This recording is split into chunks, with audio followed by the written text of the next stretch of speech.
Allez, c'est parti. Alors bonjour Yvan, et donc je vais fermer, d'abord, pardon, je vais désactiver le son. Hop, et voilà, et voilà. Voilà, donc normalement, je vais rétablir ton son, Yvan. Tu peux rétablir le son chez toi? Oui. C'est bon, alors voilà, bon, écoutez. Bon, mais bonjour Yvan. Bonjour. Merci d'avoir répondu à notre invitation. Et d'ailleurs, au passage, j'espère qu'on te reverra dans les mêmes conditions aux rencontres d'Espace Mars qui auront Oui, lieu début décembre. oui, Voilà, et donc nous sommes très, très heureux de t'accueillir. Évidemment, dans cette période, on discute beaucoup de certain nombre de choses, de l'islamisme. Il n'y a pas que de l'islamisme, puisque vous avez vu aujourd'hui il y a eu des manifestations à Bordeaux, par exemple, où une messe s'est tenue dans la rue en public. Les catholiques ont manifesté publiquement pour revendiquer le droit de pouvoir à nouveau pouvoir tenir des messes. Donc, vous voyez, il y a des événements, il y a plein de choses qui se discutent. Donc, c'était l'occasion, effectivement, de te solliciter à partir des nombreux travaux que tu as faits sur la question de la religion et des religions. Et donc, je vais sans attendre te passer la parole.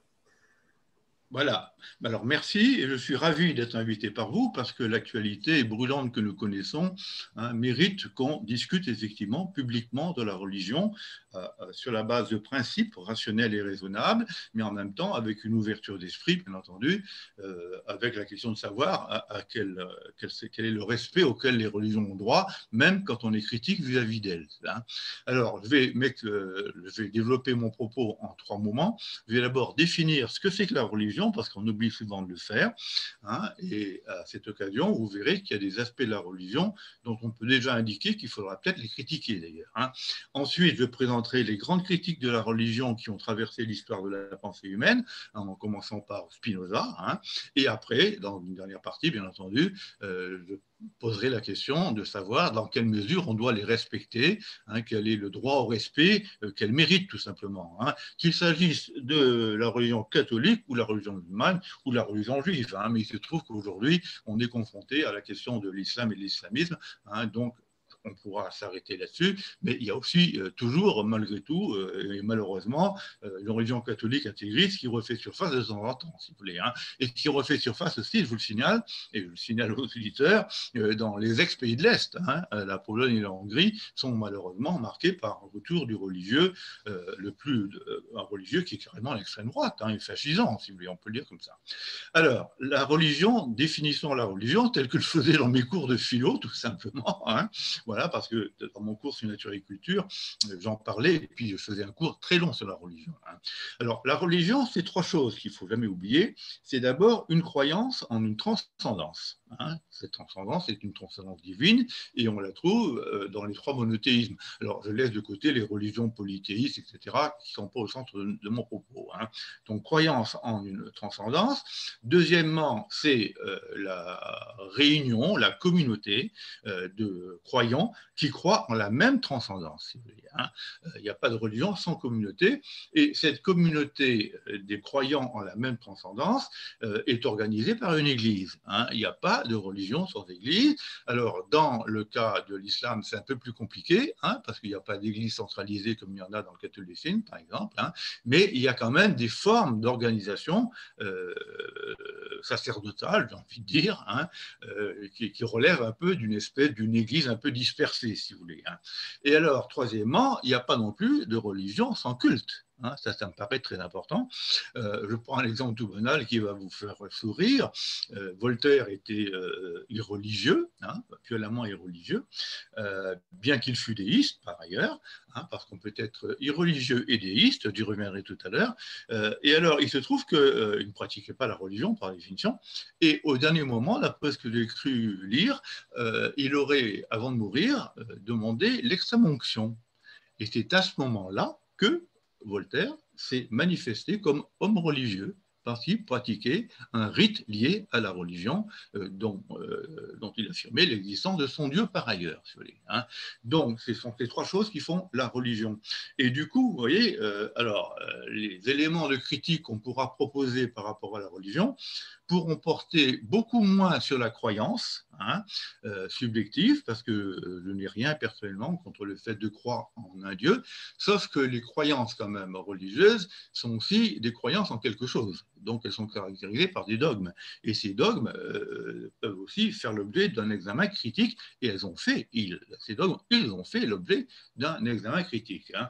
Mais c'est surtout, alors à mon avis, du côté des églises que le problème se pose, parce que les églises n'ont pas été simplement des églises qui réunissaient une communauté de croyants, elles ont aussi joué un rôle énorme dans l'histoire humaine, hein, et elles ont toujours été, il faut le dire, hein, du côté des pouvoirs établis et les purs pouvoirs. Il y a eu une monarchie de droit divin, quand même, il faut le savoir, par exemple, hein, pour ne prendre que ça. Et par ailleurs, je reviendrai à la fin, si vous prenez les régimes fascistes du XXe siècle, que ce soit Salazar au Portugal, Franco, ce sont Pinochet aussi au Chili, ce sont des régimes qui s'appuyaient sur la religion. La religion c'était des systèmes quasiment théocratiques, hein, qui ne s'avouaient pas comme tels, mais c'était ça véritablement. Hein. Alors, donc c'est sur, vous voyez, c'est sur la question des églises que portera la chose. Hein. Et après, alors, sur le problème du culte, on peut aussi poser des questions, hein, et vous verrez tout à l'heure que je me référerai à Kant, qui est un grand penseur, qui était un croyant, qui était un chrétien, mais qui a écrit un livre sur la religion dans les limites de la simple raison, où il critique, en tant que philosophe rationnel et raisonnable, la pratique du culte. Vous verrez, j'en parlerai tout à l'heure. Donc c'est sur ces deux aspects essentiellement, hein, les églises et le culte, que la critique va devoir porter, si vous voulez. Hein. D'autant que le culte, en principe, on a rien, un laïc n'a rien contre l'existence du culte, bien entendu, et de son développement, mais tout dépend de la manière dont le culte se pratique. Hein.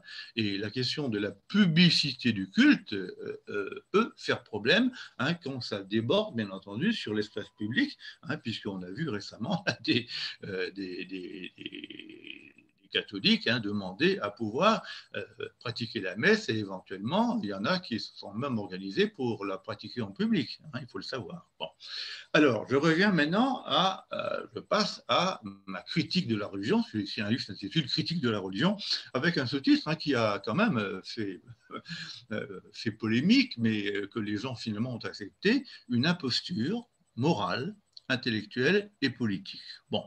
Et alors, pour rassurer mes auditeurs, là, il faut quand même savoir que ce livre s'est très très bien vendu. Je ne dis pas ça par vanité, hein, mais ça veut dire qu'il avait une audience, hein, très très bien vendue. Ça a même surpris la Villebrûle, les éditeurs. Et par ailleurs, je vous le dis parce que vous ne devez pas le savoir, figurez-vous que j'ai failli avoir le prix de philosophie pour les élèves de terminale, décerné par l'Association des professeurs de philosophie de l'enseignement public. Un de ses membres est venu me voir à la fête de l'humanité et m'a dit: votre livre est le meilleur, on veut vous accorder ce prix, mais il est un peu difficile pour les élèves de terminale, donc on va le réserver pour les élèves de classe préparatoire, et c'est la seule raison pour laquelle j'ai pas eu ce prix. Donc c'est un livre qui a de l'audience, voyez. Donc ça veut dire que quand on parle de religion aujourd'hui, on est confronté à des préoccupations énormes chez les gens, hein, et j'ai encore, pour terminer cette brève présentation, j'ai encore rencontré récemment durant la pandémie des gens qui sont croyants, qui venaient d'écouter l'une de mes conférences que j'ai donnée à Nantes à la faculté de médecine devant 300 personnes, hein, à l'initiative de l'Université populaire de Nantes. Eh bien, figurez-vous, ils m'ont dit: ce qui est extraordinaire dans votre discours, c'est que vous nous permettez d'éclaircir les concepts. Ça ne veut pas dire qu'on est d'accord avec vous, mais au moins avec vous, on sait à quoi on a affaire quand on parle de religion. Alors, du point de vue de l'histoire de la pensée humaine et de la critique de la religion, hein, par les philosophes et puis après par des penseurs, plus que des philosophes, hein, mais qui rejoignent la tradition philosophique. Je partirai d'abord de l'idée toute simple, hein, avant de parler de religion, que la philosophie se définit par l'exercice de la raison théorique et pratique, hein, par l'exercice aussi d'une faculté critique qui est la raison elle-même, si vous voulez, hein, puisque la philosophie, c'est d'emblée la recherche du vrai contre l'opinion. Or, on va voir tout à l'heure que les croyances, précisément, ne reposent pas sur la raison, et donc elles sont assimilables à des opinions qui méritent la critique du philosophe, de tous les philosophes, ce qui n'est pas toujours le cas, on en reparlera peut-être tout à l'heure sur le plan de l'histoire. Hein. Alors, moi, j'ai remonté la critique de la religion, la plus estimable qui soit, à Spinoza, dans son traité théologico-politique, où il montre d'une manière extrêmement lucide et courageuse pour son temps, hein, parce qu'il a payé son courage par le fait d'avoir été mis au banc un peu de la société intellectuelle d'Amsterdam où il vivait, et d'avoir été quand même, d'avoir reçu un coup de couteau, hein, dans les rues, hein, venant d'un juif complètement exalté. Alors, il se trouve que pour Spinoza, qui est un rationaliste intégral, les religions sont des phénomènes de superstition et de croyances liées à l'imagination, hein, qui détournent l'homme d'une intelligence rationnelle du réel et qui, du coup, permettent au pouvoir en place de soumettre les croyants. Donc, la religion est un aliment irrationnel et déraisonnable au pouvoir en place parce qu'elle assujettit les fidèles et les empêche de faire un usage compétent de leur propre raison, ce dont ils devraient être capables en principe. Ça, c'est Spinoza. Bon. Ensuite, au XVIIIe siècle, vous avez le grand siècle de la philosophie des Lumières, bien entendu. Hein. Alors, je vais citer quelques noms importants, pour en citer beaucoup, mais je n'ai pas le temps de les citer tous. Mais au moins, il y en a un déjà que vous connaissez de nom, et dont on ignore un peu cet aspect-là des choses, c'est David Hume. David Hume, philosophe empiriste, hein, et qui a écrit, on ne le sait pas trop, il a écrit une histoire de la religion, dans lequel il distingue, vous allez voir que c'est assez fin, le fondement de la religion et l'origine de la religion. Et alors, comme il est au début du XVIIIe siècle, dans une société anglaise qui est dominée par la religion, il commence par dire que la question du fondement, pour moi, je l'ai résolue, il y a un Dieu. Voilà, donc il est déiste, hein, pour aller vite. Mais la question de l'origine des religions, dit-il, c'est tout à fait autre chose. Hein, parce que ce n'est pas parce que, vous allez voir, le dire, il va trouver une origine aux religions qui est une origine humaine, et le fait de dire qu'une religion a une origine humaine, ce n'est pas pareil que de savoir si elle est fondée ou pas en raison. Vous voyez ? Bon. Alors, l'origine humaine, ceci dit, ça peut avoir des conséquences sur son fondement. Alors, l'origine des religions, chez Hume, c'est tout simple, c'est tout banal, mais il fallait le dire, hein, avoir le courage de le dire aussi. C'est l'espoir, la crainte, tout ça, deux sentiments liés aux difficultés de la vie quotidienne. Quand on veut être heureux et qu'on espère l'être, on croit en un Dieu qui va vous permettre de l'être, tout simplement. Quand on craint la maladie, crainte, hein, on va prier Dieu pour qu'il nous évite la maladie, tout simplement. Hein. Et du coup, si vous voulez, ces deux sentiments vont donner naissance à des églises qui vont les entretenir, bien entendu, et les satisfaire. Hein. Et alors, ce qui est extraordinaire, c'est que, je ne sais pas s'il s'en est rendu compte, Hume, hein, mais comme c'est le premier, après Spinoza, à avoir mis l'accent sur l'origine humaine des religions. Et du coup, d'en avoir fait un phénomène humain. Et quand on lui objecte, mais un phénomène humain variable historiquement, parce que les craintes et les espoirs des êtres humains varient, hein, dans le temps, et quand on lui objectait que, après tout, il y a quand même peut-être une dimension universelle de la religion, Hume a eu ce courage extraordinaire de dire que c'est faux. Il avait enquêté, hein, à l'aide des historiens de l'époque, et il dit qu'il y a des sociétés où il n'y a pas de religion et où par conséquent, on doit en tirer la conclusion suivante, c'est qu'on ne peut pas faire du sentiment religieux un instinct originel de la nature humaine. Magnifique. Vous voyez, magnifique. Ça, c'est une réflexion d'un empirisme par ailleurs, hein, parce que Hume, c'est quelqu'un qui part de l'expérience hein, pour penser les choses, et c'est une pensée extrêmement moderne. Alors après, il y a tout le courant, bien entendu, mais est-ce que je vais boire un petit peu d'eau, hein, parce que quand on parle, on a besoin d'avoir un peu. Après, alors vous avez tout le courant de la philosophie des Lumières, hein, avec Diderot, d'Alembert, etc., l'encyclopédie, Condorcet, hein, ce sont tous des gens qui ont fait appel à la raison pour penser le monde, l'homme, la société, et qui ont procédé à une critique des religions, soit sur fond d'athéisme, soit sur fond de déisme, mais un déisme qui n'acceptait pas les pratiques religieuses. Vous voyez.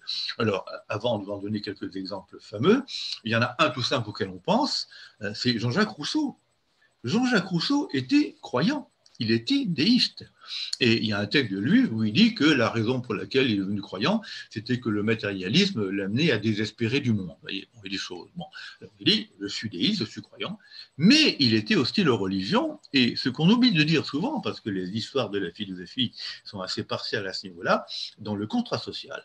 Tout à la fin du contrat social, hein, où il met en avant la nécessité d'une démocratie radicale qui va après se traduire par Déclaration des droits de l'homme et du citoyen, eh bien, Rousseau vous dira, cette chose extraordinaire, que les chrétiens sont de mauvais citoyens. Pourquoi? Parce qu'ils préfèrent Dieu à l'homme, aux hommes. Magnifique, magnifique. Bon, ça c'est Rousseau. Bon, alors dans ce même contexte, si vous voulez, je vais faire appel à un autre grand penseur, mais allemand cette fois-ci, sur lequel, alors j'en profite pour vous le dire, je le connais d'autant mieux que j'ai fait mon mémoire de maîtrise à la fac de Nantes, comment vous dire, sur lui, et ça s'appelait la théologie morale de Kant. La théologie morale de Kant. Hein, et avec un succès énorme, puisque il y a eu les félicitations du jury, enfin tout ce que vous voudrez. Bon, bref. Et alors, ce qui est important, c'est que Kant est un chrétien, et il a élaboré, à l'aide de sa raison, en réfléchissant sur la connaissance, sur ses limites, hein, il a élaboré ce qu'il a appelé, il a écrit un livre qui s'intitule La religion dans les limites de la simple raison. Alors, la religion dans les limites de la simple raison suppose d'abord que l'on ait compris la manière dont il a rétabli trois aspects essentiels de la religion chrétienne, qui sont la liberté de l'homme, l'immortalité de l'âme et l'existence de Dieu, dans sa critique de la raison pratique, pas la critique de la raison pure, critique de la raison pratique, et il a réussi à articuler d'ailleurs sa réflexion sur la critique de la raison pure, et il a donc affirmé qu'il devait y avoir une religion philosophique fondée sur la raison, affirmant que l'homme est libre, que l'homme a une âme distincte de son corps, vouée à l'immortalité, et qu'il y a un Dieu qui va permettre de réunir à la fois la vertu hein, et le bonheur qui sont dissociés sur Terre. Alors je dis ça pour vous présenter cet homme donc, qui a une proximité intellectuelle incontestable avec les fondements de la religion. Sauf que cette religion est une religion philosophique et qui repose sur des postulats.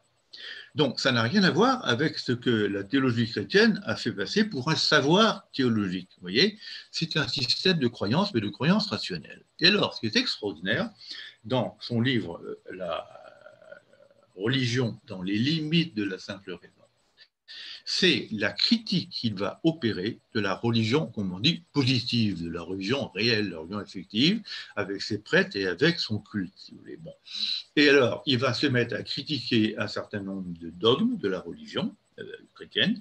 Je vais en prendre un dogme, et puis également un exemple de pratique qu'il va dénoncer. Alors, le dogme, c'est par exemple l'idée que c'est dans la Bible, hein, que Dieu aurait demandé à Abraham de sacrifier son fils. Bon, ça c'est un dogme auquel les chrétiens catholiques, les églises, ont toujours adhéré. Hein, le fameux sacrifice d'Abraham qui n'a pas été pratiqué, hein, mais qui aurait été demandé par Dieu à Abraham pour attester de sa foi.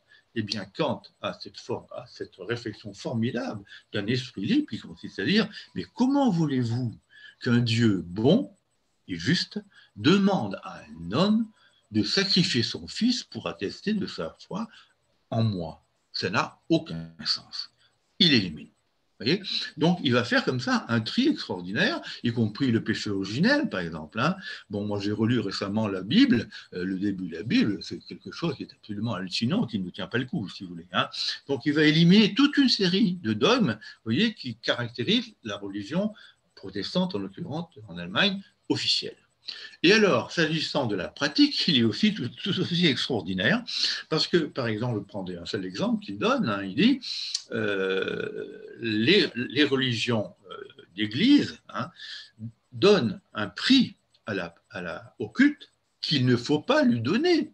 Et il dit, par exemple, comment voulez-vous que Dieu accorde son salut à des êtres humains sur la base du seul critère qu'il croit en moi et qu'il pratique un culte d'église, comme si un culte d'église, par exemple faire sa prière, la messe, etc., pouvait remplacer le mérite moral.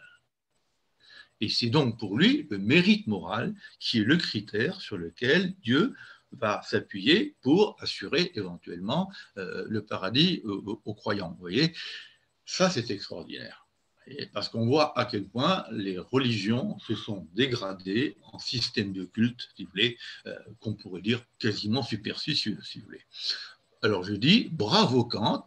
Kant, dont vous peut-être devez savoir que sa formule qui définit l'esprit des Lumières, hein, sur lesquelles je me suis appuyé jusqu'à présent, Kant a dit que l'esprit des Lumières se définissait par ose savoir, sapere aude en latin, ose savoir ou ose te servir de ton propre entendement. Eh bien, quand on se sert de son propre entendement, on se trouve nécessairement dans une posture critique à l'égard des religions. Mais alors, cette posture critique n'excluait pas le déisme, hein, donc une religion rationnelle. Alors, ce qui va se passer après au XIXe siècle, hein, ça va être la transformation, en quelque sorte, de l'approche critique des religions, qui va plus être une approche simplement philosophique, hein, mais une approche qui annonce les sciences humaines, ou qui est déjà de l'ordre des sciences humaines, et qui consiste cette fois-ci à expliquer le phénomène religieux. La religion considérée comme un phénomène humain qui a des causes, et à partir du moment où vous considérez la religion comme un phénomène qui a des causes, vous cessez de la penser comme le fait d'une révélation divine à travers la foi. Parce que c'est l'homme qui fait la religion et pas la religion qui fait l'homme. Alors là, je vous dis tout de suite, moi je suis entièrement d'accord avec cette approche critique, explicative, vous voyez, qui ramène le fait religieux à un fait humain, hein, qui est variable d'ailleurs selon les époques, les cultures, etc., etc. Alors, je vais vous donner 3 exemples, hein, parce que ça suffira, 1 ou 4 rapidement. Hein.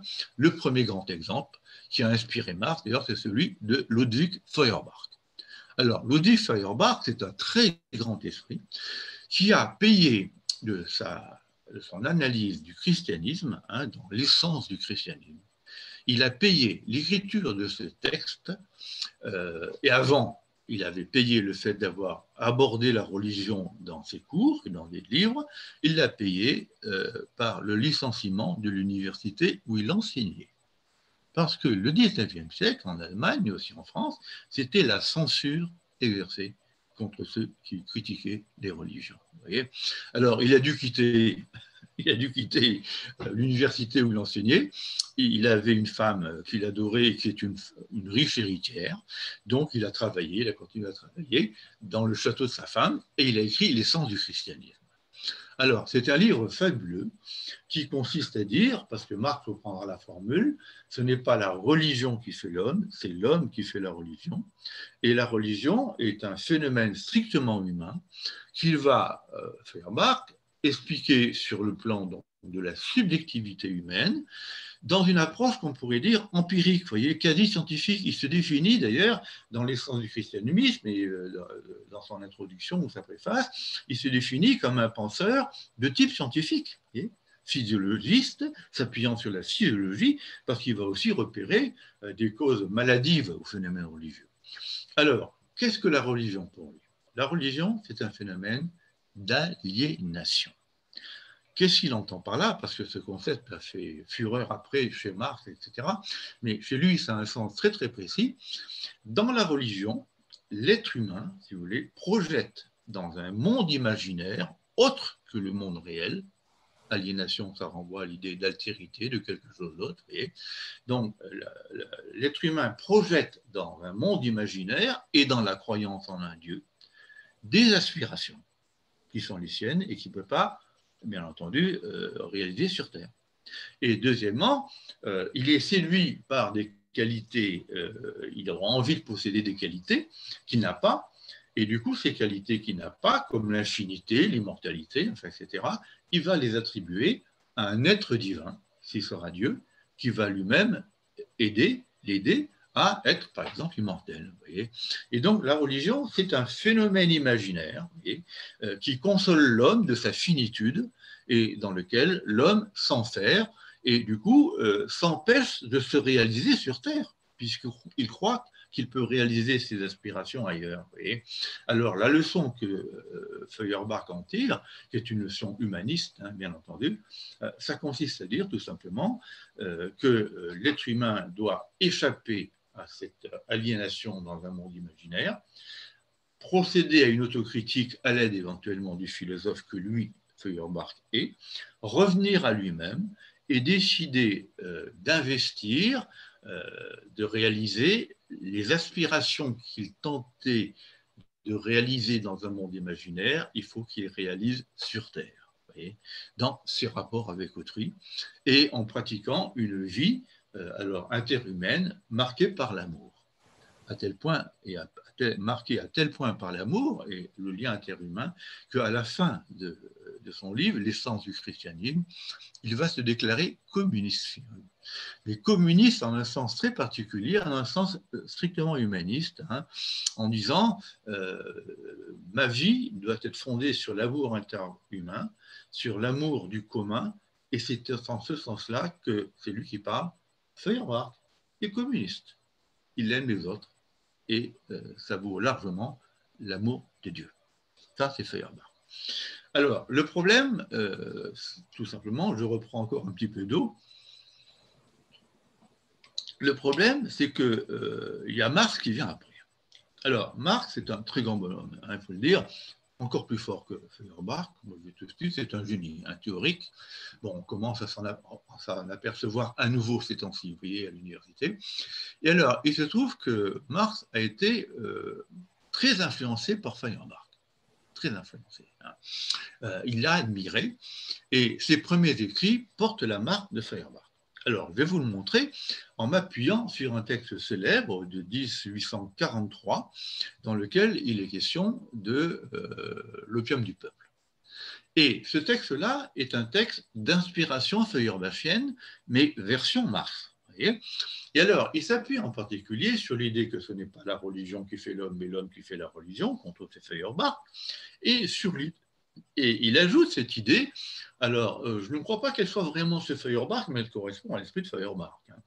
Marx dit la condition préliminaire de toute critique est la critique des idées religieuses. Extraordinaire. Pourquoi? Parce que les idées religieuses, ce sont des idées qui masquent la réalité. Vous voyez. Et en masquant la réalité, elles nous empêchent, bien entendu, de critiquer cette réalité en la voyant telle qu'elle est, et elles nous empêchent, bien entendu, de lutter contre elle. Et alors, Marx va développer davantage cette idée dans un texte magnifique, à la fois conceptuel et poétique, vous voyez, avec des images merveilleuses, hein, et c'est là qu'il parle de l'opium du peuple. Hein. Et alors, ce qu'il faut bien savoir, c'est que quand il dit que la religion c'est un opium, il veut dire par là que la religion, comme tu fais, est un univers dans lequel l'homme réalise ses aspirations. Il trouve une compensation à sa détresse réelle, et comme il trouve un bonheur imaginaire et une compensation à sa détresse réelle dans l'univers religieux, ça lui permet d'accepter sa détresse réelle, de s'en détourner et de ne pas lutter contre elle. Ce qui fait que Marx dit que si l'on veut que l'homme réalise ses aspirations et échappe à sa détresse, il faut qu'il commence par prendre conscience que la religion n'est qu'une compensation à cette détresse qui la masque et en quelque sorte la compense. Donc il faut qu'il prenne conscience, qu'il sorte du rêve religieux, qu'il sorte de l'opium en quelque sorte, de la douceur de l'opium, et qu'il considère lucidement sa propre maladie humaine qui est liée aux rapports sociaux. Vous devez l'imaginer que quand quelqu'un recourt à un opium, c'est qu'il est malade, il ne va pas bien. L'opium endort sa souffrance. Et l'endormissement de cette souffrance lui fait oublier sa souffrance, mais ne supprime pas sa souffrance. Voyez. Et donc, à ce moment-là, il faut absolument qu'une fois la souffrance, l'effet de l'opium terminé, le calme apporté à la souffrance, il faut que l'homme s'aperçoive que le recours à l'opium ne le guérit en rien. Bien, Marx transpose cela par rapport à la religion. La religion ne guérit pas la détresse de l'homme. Il faut donc revenir à une critique de cette détresse et se débarrasser de ce qu'il appelle les fantasmagories religieuses. Vous voyez. Alors, c'est un texte absolument magnifique. Et alors, je voudrais insister sur un point, parce que dans la dernière période, figurez-vous, j'ai été choqué, je vous le dis tel quel, par un article que j'ai lu dans l'Humanité venant de Galano.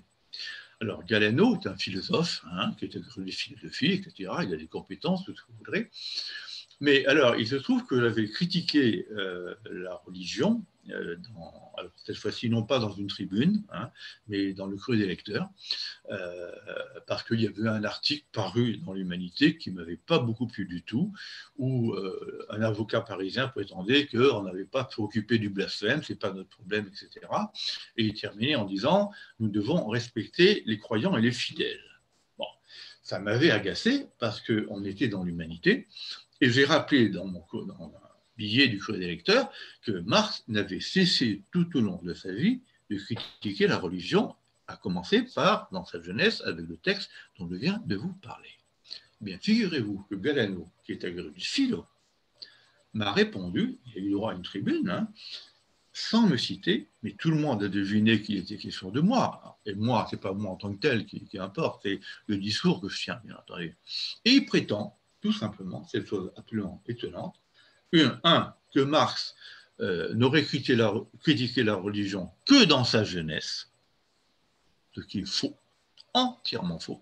Il l'a critiqué jusque dans les années 80, avant sa mort.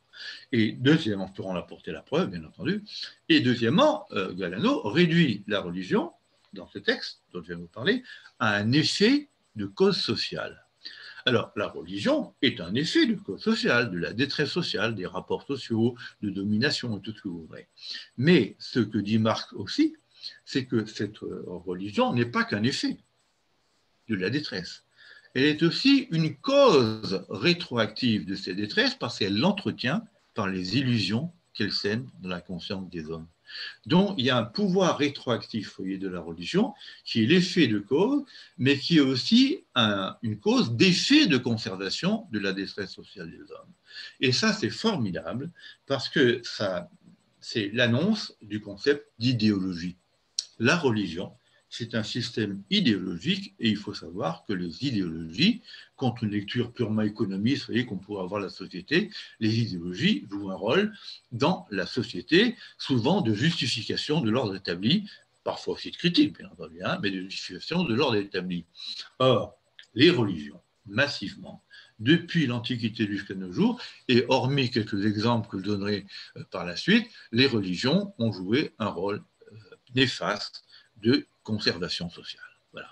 Et Marx est quelqu'un qui a su dénoncer cela, vous voyez, et ce qui est extraordinaire, figurez-vous, c'est que à la fin du texte dont je vous ai parlé il y a 2 minutes, là, il a cette formule, c'est bien tout à la fin, il a, comment dire, un propos extraordinaire, et il dit que la critique de la religion nous a amené à cet impératif catégorique, c'est un vocabulaire kantien, c'est un vocabulaire moral, vous voyez, à cet impératif catégorique qu'il faut abolir les rapports sociaux dans lesquels les hommes sont asservis, humiliés, opprimés.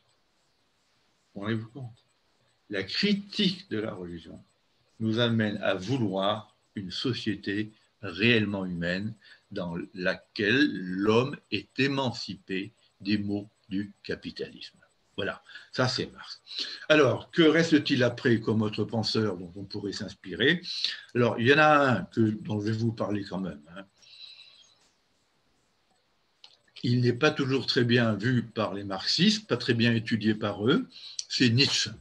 Alors, je vous dis tout de suite que Nietzsche, il ne faut pas le prendre au comptant, au total, voyez, dans sa totalité. Il y a des aspects de la pensée de Nietzsche qui sont tout à fait négatifs, critiquables et qu'il faut récuser, ce que ne fait pas la pensée nietzschéenne française telle qu'elle domine à l'université et dans les médias. Je vous le dis tout de suite. J'en suis d'autant plus à l'aise pour vous en parler que j'ai fait ma thèse sur Nietzsche. Voyez, Nietzsche ou l'impossible immoralisme. Sous-entendu, sous-titre, lecture matérialiste. Alors, on va laisser de côté, si vous voulez bien, le fait que Nietzsche distingue les forts et les faibles, qu'il valorise les forts, il dévalorise les faibles, et il préconise une société dans laquelle les forts domineraient les faibles.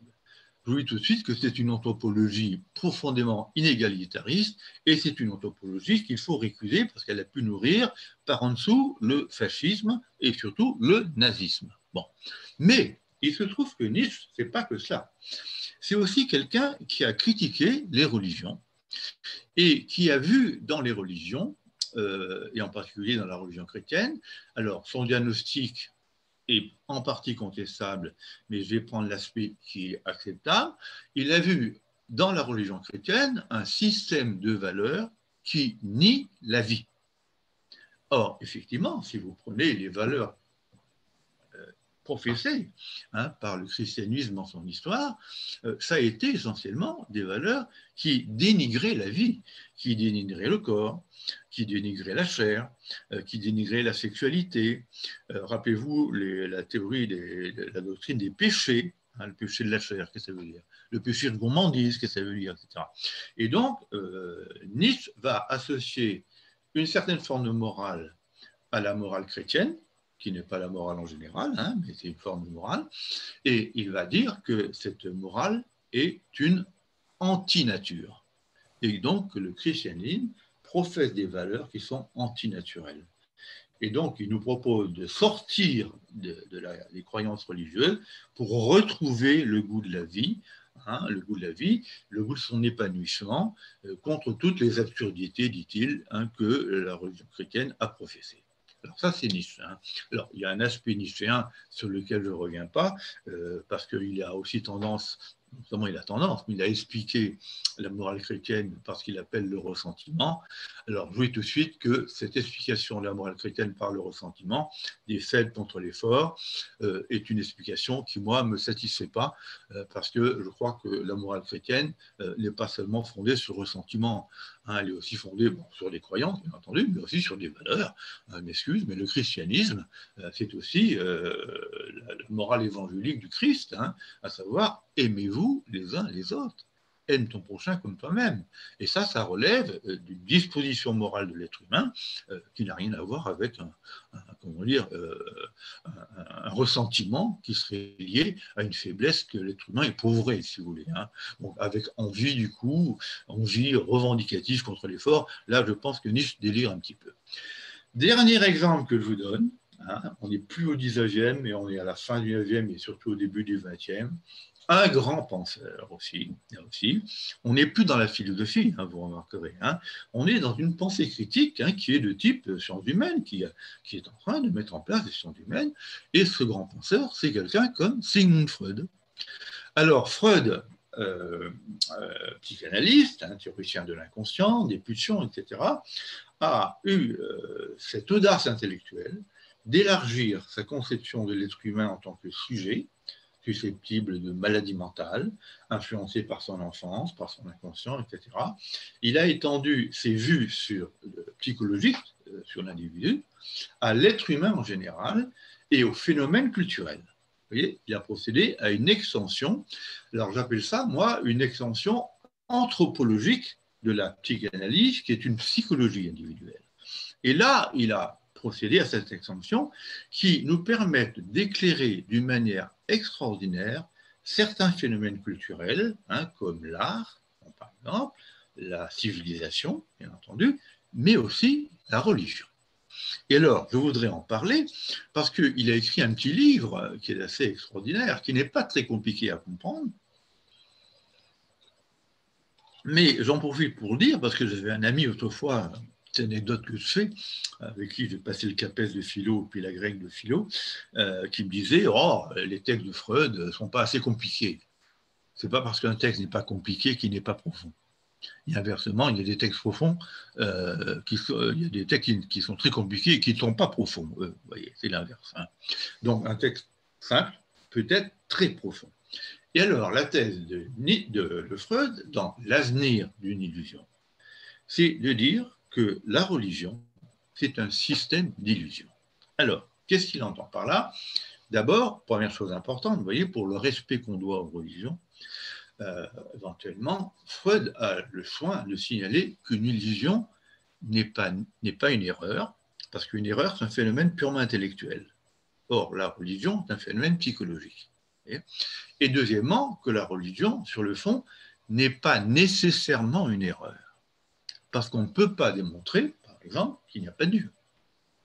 Alors, on peut y croire, ne pas croire, contester, comme je l'ai dit tout à l'heure, un certain nombre de thèses à propos de Dieu, mais on ne peut pas démontrer son inexistence. Si vous voulez, Donc, la religion, en tant qu'elle repose d'abord sur la croyance en un Dieu, n'est pas nécessairement une erreur. C'est très intéressant de prendre cette prudence pour faire passer le message qu'il va faire passer ensuite.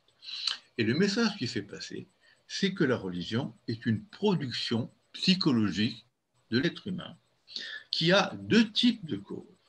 Il y a une première cause qui renvoie à l'enfance et à la fixation sur le père. C'est-à-dire que l'être humain, influencé par son père, s'étant détaché de lui ensuite et souffrant du manque peut-être d'une autorité paternelle ou d'un modèle paternel, va se réfugier dans l'idée de Dieu, qui n'est que la projection imaginaire, mais transposée, vous voyez, sublimée, comme il dit, du père que le petit enfant a connu dans son enfance. Première idée. Et deuxièmement, c'est le point le plus fort, il va rapporter les croyances religieuses à des désirs, un peu comme le faisait d'ailleurs plus ou moins quelqu'un comme Nietzsche.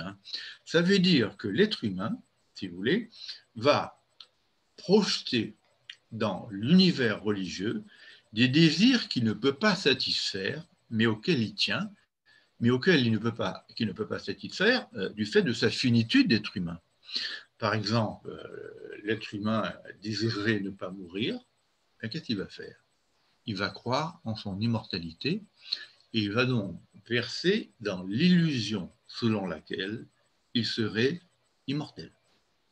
L'être humain désire un bonheur bien plus important que celui qu'il connaît sur Terre, avec ses insatisfactions, ses discordes amoureuses, enfin tout ce que vous voudrez, les malheurs qu'il incarne par ailleurs au niveau social.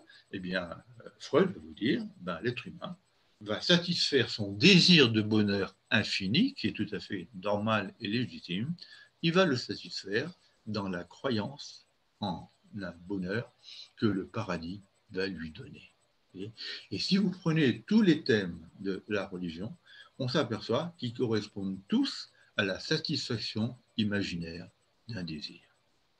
Et alors, Freud, à la fin de son livre « L'avenir d'une illusion », va terminer, parce qu'il est confronté à des gens qui pourraient s'inquiéter d'un pareil propos, et leur dire « Mais vous savez, si j'écris ce texte-là, c'est pas par arbitraire, c'est pas par sectarisme, c'est tout simplement pour que l'être humain apprenne à redevenir le maître de lui-même, qu'il devienne autonome et qu'il cesse d'être assujetti à des entités imaginaires.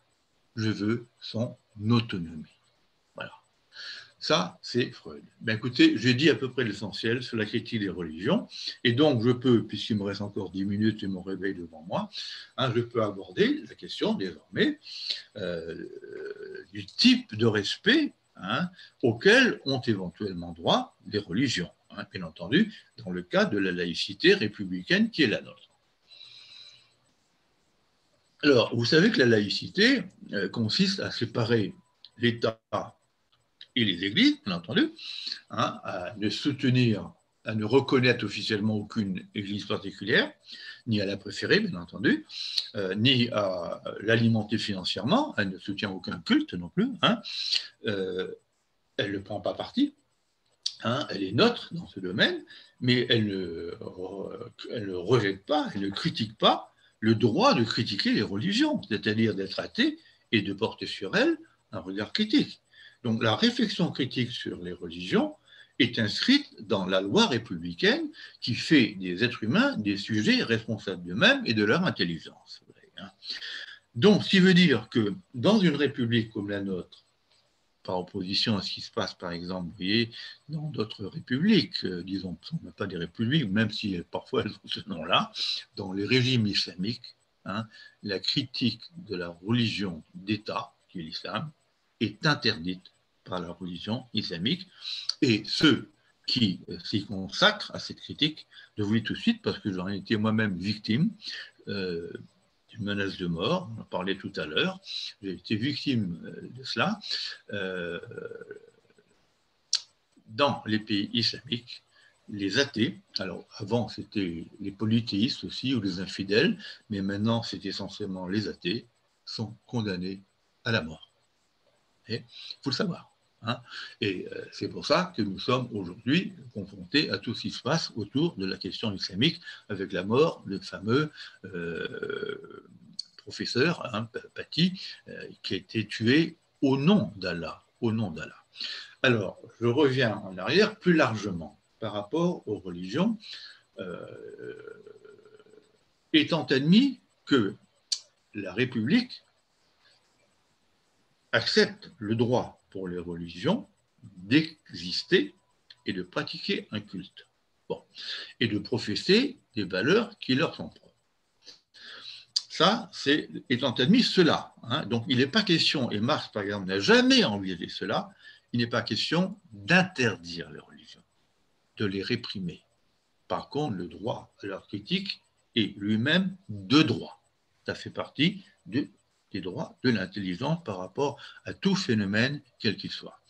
Alors, il se trouve que, dans ce cadre-là, quels sont les aspects sous lesquels les religions peuvent être critiquées? On revient au début, si vous voulez, de mon analyse. Hein. J'ai distingué la foi en un Dieu, j'ai distingué la communauté des croyants, hein, et l'Église, et puis après, j'ai distingué le culte. Alors, je vous dis tel quel que la foi subjective, pour moi, mérite le respect.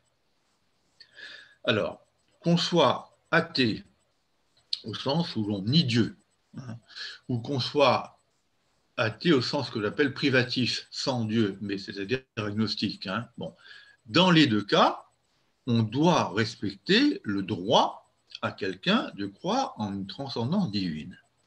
Pour une raison toute simple, que peu de gens, dont peu de gens ont pris conscience, y compris quand on est matérialiste, et dans le champ de mon camp à moi, qui est le champ du marxisme et des matérialistes, hein, le matérialisme affirme que l'homme est issu de la nature matérielle et la théorie d'évolution l'a démontré. Donc, les religions ne doivent pas nier cela alors qu'elles le font. Vous voyez, elles le font. La croyance religieuse, très longtemps, a interdit l'acceptation de la théorie darwinienne. Vous voyez ? Bon, alors je vais revenir tout à l'heure, hein, et le pape de l'époque, en 1996, a accepté enfin le darwinisme, un siècle et demi après. Et il faut savoir que les musulmans, j'en ai été le témoin dans une classe préparatoire où j'enseignais, où il y avait des musulmans, les musulmans refusent la théorie selon laquelle l'homme serait un produit de l'évolution. Bon. Donc l'homme est un être matériel. Par contre, ça c'est scientifique. Par contre, dès que vous dites que cette nature matérielle est infinie et incréée, ce que font les athées dogmatiques au bon sens du terme, ceux qui nient Dieu, vous vous prononcez sur une dimension de la nature par rapport à laquelle aucune preuve scientifique ne peut être énoncée.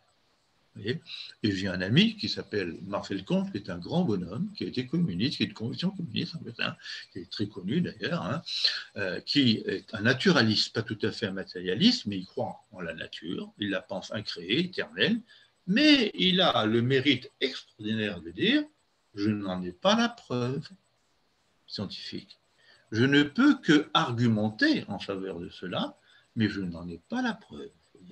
Et donc, comme on n'a pas la preuve que la nature est infinie, est incréée, nous devons respecter, même quand on croit en la science, bien entendu, et à ces résultats, nous devons respecter le droit de croire en un Dieu.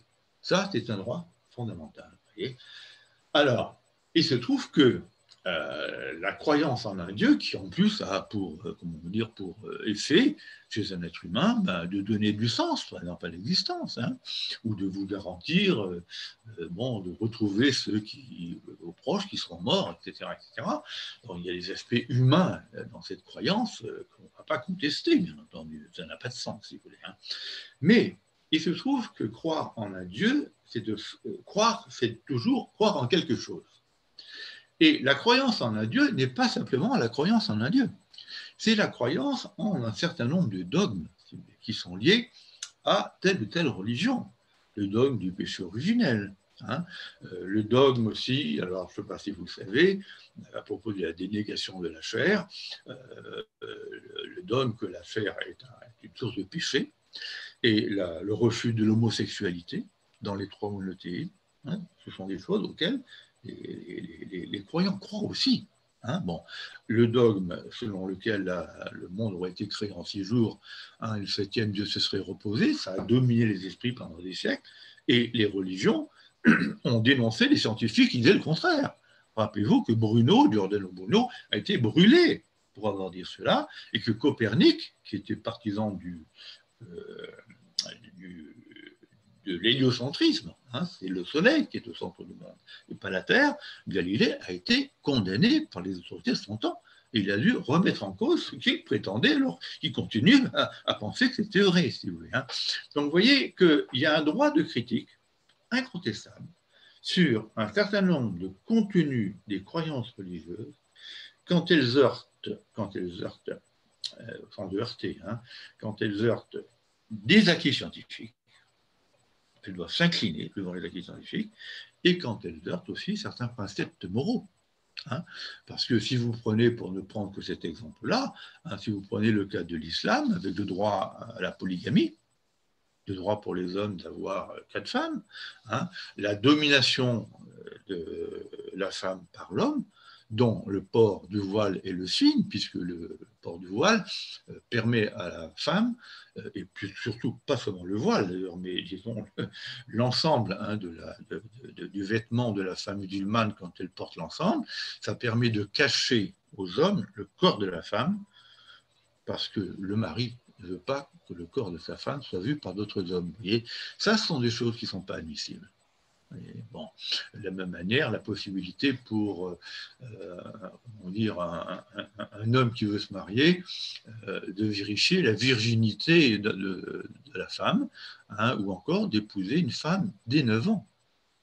Ça, ce sont des préceptes moraux qui sont absolument insupportables sur le plan d'une morale universelle. Donc vous voyez qu'il faut respecter la croyance en un Dieu, mais il y a certains aspects du contenu de cette croyance qui doivent être critiqués, et je le dis, rejetés. Voyez.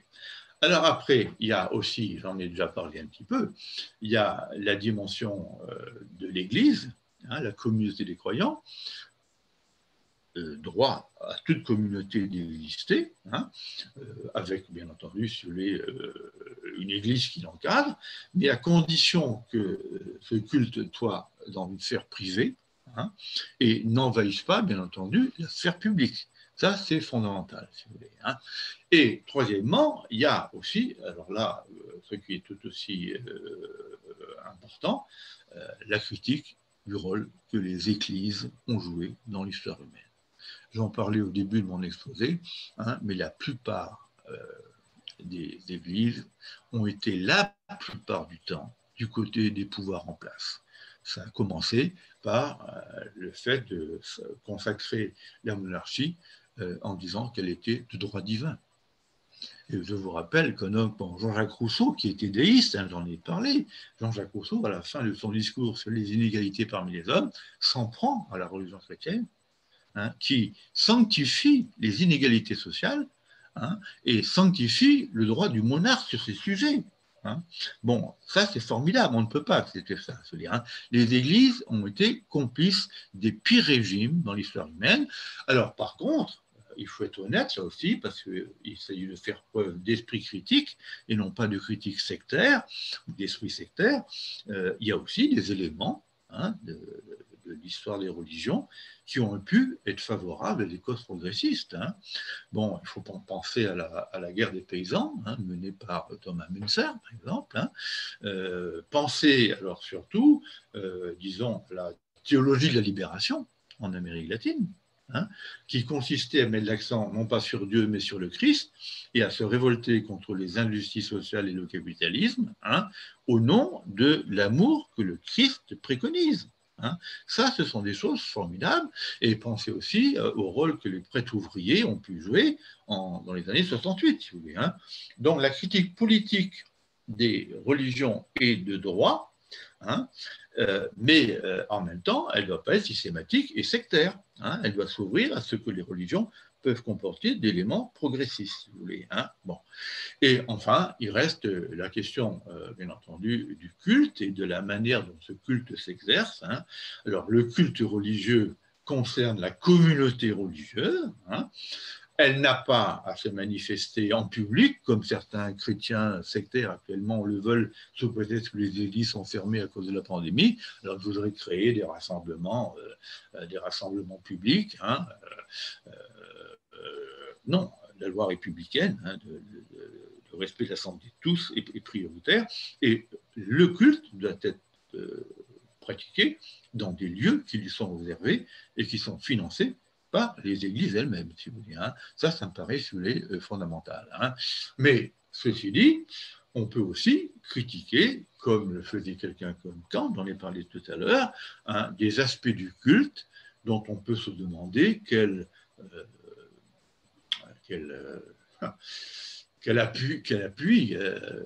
appui humain ils apportent aux êtres humains qui s'y consacrent, si vous voulez. Passer son temps à égrener son chapelet, après s'être confessé auprès d'un prêtre, bon, je ne vois pas trop ce que ça peut apporter à la dignité de l'être humain, si vous voulez. Bon, mais ceci dit, ça les concerne eux, mais on a le droit de critiquer cela, bien entendu. Voilà. Donc, vous voyez qu'il y a des aspects de la religion qui, en dehors du fait qu'ils sont institutionnellement acceptés, doivent être de facto et en droit acceptés, moi je dirais tolérés. Ce qu'on respecte, c'est le droit à leur existence, mais ça ne veut pas dire qu'on les admet. Et tolérer, c'est ça, vous savez, c'est accepter un comportement, bien qu'on le condamne intellectuellement ou moralement. Mais ça doit être une tolérance de droit. Bon, mais en même temps, cette acceptation doit s'accompagner d'un aspect, d'une prise de conscience et d'un examen critique de tout ce qui, dans les religions, peut déborder de la sphère privée pour envahir la sphère publique et ne pas respecter les lois du vivre ensemble républicain. Voilà. Merci beaucoup, Yvon. Écoutez, vous pouvez rallumer vos micros. Je vous propose, pour pour organiser un petit peu la discussion, de vous inscrire avec le chat. Vous avez la possibilité en bas de votre écran. Vous avez quelque chose qui s'appelle chat, comme le chat, mais qui vous permet d'ouvrir une possibilité d'écriture sur la droite de votre écran. Et ça me permettra de vous passer la parole au fur et à mesure. Alors, est-ce que vous pouvez éventuellement essayer d'utiliser la petite main? Je ne sais pas si elle est disponible. Donc, au cas où, voilà, on va utiliser le chat. Qui est-ce qui souhaite poser une question, donner un commentaire? Moi, j'aurais un premier commentaire. Je trouve que Alors, c'est peut-être parce que j'ai une certaine histoire aussi. Mais avant de passer la parole à Dianel, juste une question. Je trouve que tu resserres sur la notion de christianisme, alors que moi, souvent, je fais référence au catholicisme. Pour moi, je fais une différence entre les deux. Mais bon, c'est un détail. Hein. Non, non, mais tu as raison, historiquement, le concept de christianisme a une extension plus grande que le concept de catholicisme, par exemple, puisque la référence au Christ est présente dans l'Ancien Testament comme dans le Nouveau, et que, par exemple, les Juifs admettent le personnage du Christ, mais n'admettent pas ce que l'Église catholique en dit, si vous voulez. Si tu veux, Bon, mais par contre, la Torah s'appuie aussi sur l'Ancien Testament, qui est la base du christianisme. Là, je suis d'accord avec toi. Et Daniel? Oui. On m'entend là? Oui, oui. Oui, oui, bonsoir. Je suis globalement totalement d'accord avec l'exposé d'une heure qui vient d'être fait. Juste une question. Moi, je suis un béotien, je suis laïque. Je suis apostat, donc maintenant je suis athée. Quelque chose me chagrine un peu parce que tout au long de l'exposé, on a parlé par exemple de Hume, la religion est d'origine humaine. Je suis entièrement d'accord avec ça. La religion est une imposture, c'est un système d'illusion, Freud. Tout ça, je n'arrive pas à le faire cadrer avec l'autre affirmation qui a été faite notamment sur David Hume.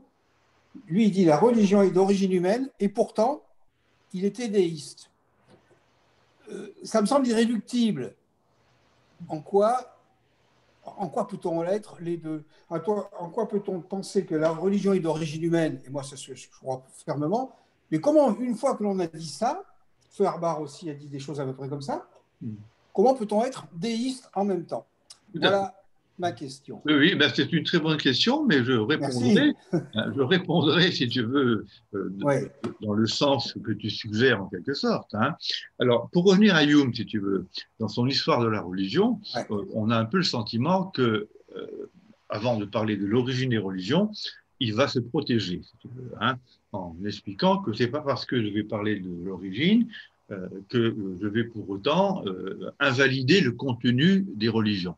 C'est comme ça qu'il raisonne.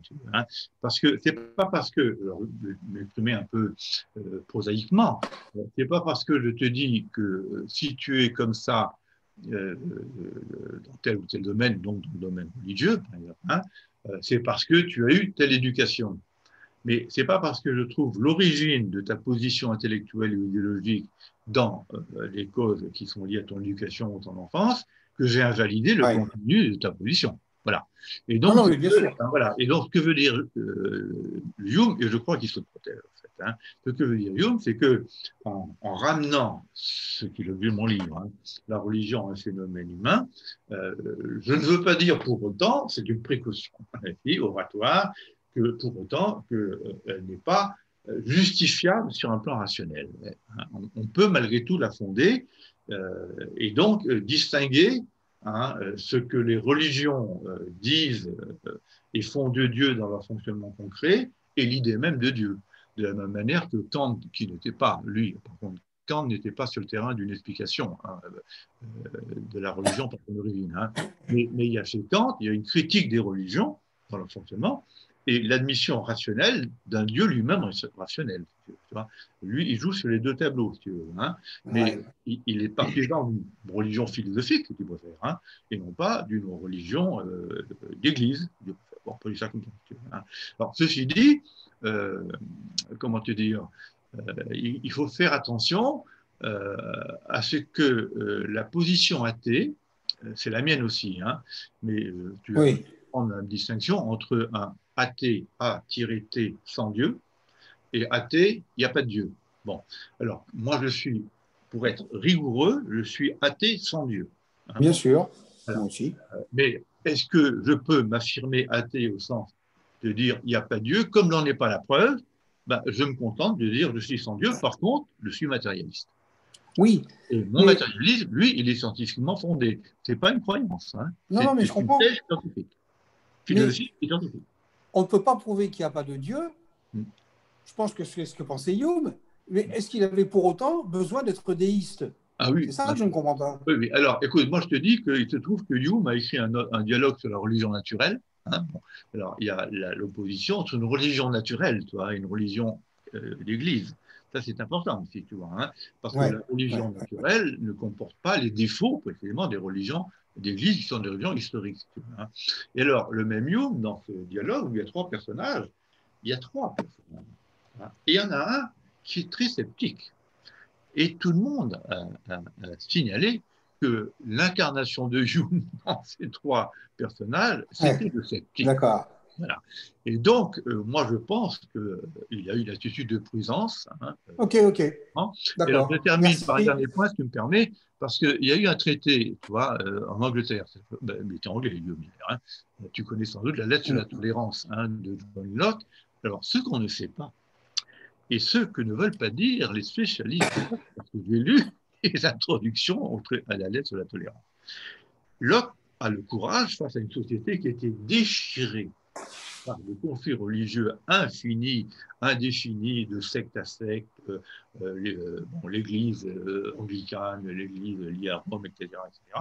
Bon, alors, il prend le courage de dire il faut que cesser les conflits interreligieux qui minent l'unité nationale, et il faut donc pratiquer la tolérance. Mais ce qu'on oublie, c'est que tout à la fin, il dit mais cette tolérance n'a pas à s'exercer à l'égard de l'athéisme. Mince alors. Quelle drôle de tolérance. Bon, c'est une tolérance intolérante. Voilà. Ok. Gérald qui souhaite poser ou intervenir ou poser une question. Oui, pour Yvon. Euh, Athée, moi je vis volontiers sans Dieu, ça ne me pose pas de problème, mais est-ce que ce n'est pas une position individuelle, voire individualiste? Parce que la question est, qu'est-ce que je fais de mes amis qui, eux, croient en Dieu dans ma conception du monde? Bonne question, parce que je suis confronté à ça, moi aussi. Voilà, parce que, alors, je vais vous donner deux exemples. Hein. Bon, ça reste un peu entre nous, on peut dire. Bon, il se trouve qu'à La Roche-sur-Yon, il y a l'Institut catholique, l'Institut d'enseignement catholique, l'ICES, qui a été créé par De Villiers. C'est une université catholique, hein, payante. C'est quand même 3 000 francs les frais pour l'année, hein, c'est quand même pas mal. Hein, donc, il est fréquenté non seulement par des catholiques, bien entendu, hein, mais fréquenté par des bourgeois de la ville, les enfants de bourgeois de la ville, pour lui. C'est pour les bonnes œuvres. Voilà, voilà. Et alors, il se trouve que son enseignement est d'orientation catholique, hein, on peut te le dire. Hein. Et il se trouve qu'il enseigne un ami que j'ai découvert un peu par hasard, qui est en fait un marxiste qui vote lutte ouvrière, que j'ai rencontré, on est devenus un peu amis. Et alors, cet homme-là a eu un itinéraire, tu vois, on va retrouver exactement tes questions. Il a eu un itinéraire très compliqué, il a été maoïste, autrefois. Vraiment, hein. Mais Mao, je fais Mao. Hein. Après, il s'est converti à la religion grecque orthodoxe, il est venu au Mont Athos. Voilà. Après, il a quitté cela parce qu'il a rencontré une femme, je crois, venant de Roumanie. Donc, il a réintégré la France. Et alors, c'est quelqu'un qui, vu son bagage philosophique, il sort de Normal Sup, il a fait une thèse. Bon, il a écrit des bouquins d'anthropologie religieuse. Bien, c'est quelqu'un qui croit en Dieu. Bon. Et alors, quand il m'a dit ça un jour, alors qu'il est totalement marxiste comme moi et anti-Macron, tout ce que je crois. Alors, je lui demande, mais qu'est-ce que tu entends par Dieu? Alors, tu me diras, qu'est-ce qu'on fait face à ça? Alors, pour moi, il ne définit pas Dieu par des concepts précis, et je te dirai pourquoi tout à l'heure, ça pose problème, effectivement, de définir Dieu par des concepts précis. Il dit, pour moi, Dieu, alors, il me dit, j'espère que tu vas l'accepter, c'est un point lumineux dans ma conscience qui m'éclaire de temps en temps. Que veux-tu que je dise à quelqu'un qui dit cela? C'est minimal, hein, c'est minimal, c'est subjectif, ça n'engage pas de profession de foi doctrinale inacceptable, etc. Tu vois. Mais par contre, ce que j'aurais envie de lui dire, bon, tu as une foi minimale, c'est très bien, mais tu es marxiste. Donc, tu dois accepter la critique marxiste des religions. Et c'est fini, j'ai posé ma question. À l'Institut catholique. Très compliqué. Ça pose un problème, d'autant plus qu'on y pratique la censure. Je te signale qu'il a eu le courage de faire un colloque sur la philosophie vendéenne, disons. Ça ne veut rien dire, mais les philosophes qui sont nés en Vendée. Et j'ai fait partie des 4 qu'il y a eu. Il a fait uniquement un exposé sur moi devant le public, etc. Mais on savait, c'était lui qui organisait ça parce qu'il dirige le département sciences humaines. Mais alors, comme c'était avant d'écrire mon bouquin sur la religion, qui est apparu peu après, 2 ans après, il propose que Yvon Quignou vienne faire une conférence à l'ICES. Je ne sais pas s'il aura accepté, mais en tout cas, il le propose sur l'art, pas sur la religion. Alors les gens disent, une conférence sur l'art, très bien, alors qui est-ce que vous voulez faire venir? Yvon Quignou. Ah ben, pas question de faire venir un marxiste et un athée. Voilà. Alors, tu vois un peu le rapport compliqué. Bon. Et deuxièmement, j'ai à côté de ça une amie depuis longue date, qui se vit très bien sur le plan humain, sur le plan personnel, mais qui est croyante, et vraiment fermement croyante. Elle fait partie d'un groupe religieux à Nantes. Là, je t'avouerai franchement que je ne peux pas discuter avec elle. Parce qu'elle va énoncer des propos sur la religion, sur le culte, etc., que je ne peux pas accepter, y compris sur Darwin, parce que j'avais, indiqué mes thèses sur Darwin, l'un des bouquins où je parle de Darwin. Elle n'ose pas me contredire, mais je ne suis pas certain qu'elle soit d'accord avec l'idée que l'homme est un produit de l'évolution naturelle. Et en plus, pour terminer, je ne sais pas si vous le savez, mais je le dis, parce que si la religion catholique a fait un effort d'ouverture à l'égard du darwinisme, il faut savoir que le pape, c'était Jean-Paul II à l'époque, en 1996, qui accepte que le darwinisme, alors sa formule exacte a été, soit plus qu'une hypothèse. J'aurais pu dire c'est une thèse. Bon, il y a une formule un petit peu alambiquée, etc. Mais alors il dit, mais c'est vrai, le darwinisme, il dit, d'accord, mais c'est vrai pour le corps de l'homme. Tiens, ce n'est pas vrai pour son esprit, qui demeure d'origine divine. Il y a un abîme, dit-il, ontologique, au sens profond de ce terme, qui concerne l'être en général. Il y a un abîme d'essence, on peut faire, entre l'esprit humain et le corps, et seule la théologie ou la poésie peut le combler, mais pas la philosophie et encore moins la science. Voilà. Alors, tu vois, tout dépend, quand tu me dis comment on fait par rapport à des croyants, le croyant qui a son... Mais Yvon, si je peux t'interrompre, ma question ne portait pas sur le degré de tolérance ou le type de discussion que je peux avoir avec des amis qui sont croyants. Oui. Ma question, c'est que devient mon athéisme, moi, à partir du moment où dans mon monde, il n'est plus seulement individuel, mais social, j'intègre des amis qui sont croyants, tu vois? Ça n'est pas la même question. Moi, il me semble que ton athéisme doit demeurer irreligieux. Oui, il l'est. Il doit le demeurer publiquement. On a le droit à critiquer certaines choses que la loi morale condamne, si tu veux. Mais le problème, c'est celui de ma définition personnelle. Oui. Est-ce qu'on peut être athée quand on a, dans son réseau social, dans la société où on vit, des amis qui, eux, sont religieux? Oui, une vraie question. à condition de professer à leur égard un athéisme privatif, athée sans Dieu, mais de ne pas leur opposer l'affirmation qu'il n'y a pas de Dieu. Moi, je ne me permettrai jamais de dire à quelqu'un qui est croyant, j'en chéris, qu'il n'y a pas de Dieu. C'est que je n'ai jamais affirmé cela devant mes élèves. Par contre, j'ai affirmé que les religions étaient d'origine humaine. C'est pas pareil. Tu vois? Donc, cette distinction entre les deux athéismes est importante pour le respect de l'autre. Moi, je partage complètement ta position.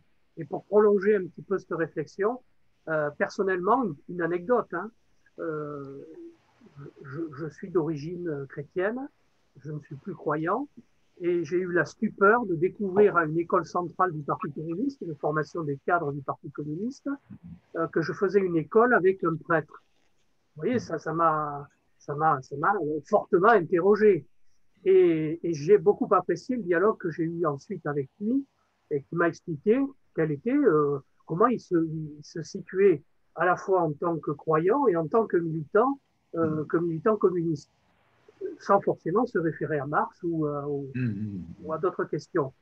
Ça, c'est un premier aspect. Le deuxième aspect, moi, je milite au quotidien avec un ami prêtre ouvrier, militant de l'AOC, et je n'ai aucun état d'âme ni aucun problème. Et je vais même plus loin.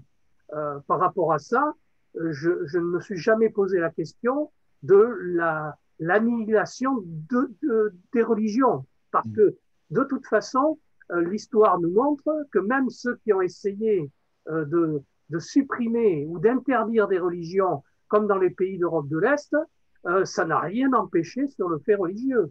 Et de toute façon, à partir du moment où c'est un besoin humain ressenti, je ne vois pas de quelle manière on pourrait éradiquer une réponse à ce besoin.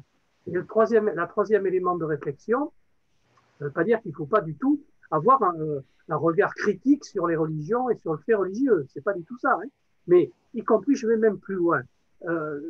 J'ai un ami philosophe, Jean-Paul Jouary, qui disait à une époque, qui dit toujours, je crois, hein, mais pour lui, Jésus, enfin, en tout cas la figure de Jésus, est le premier, c'est la naissance du communisme, quoi, en gros. Hein, il va très rapidement, il est rapide un peu, hein, c'est un raccourci extraordinaire quand il dit ça. Mais il le développe, hein, je veux dire, et je suis pas loin de penser un peu comme lui.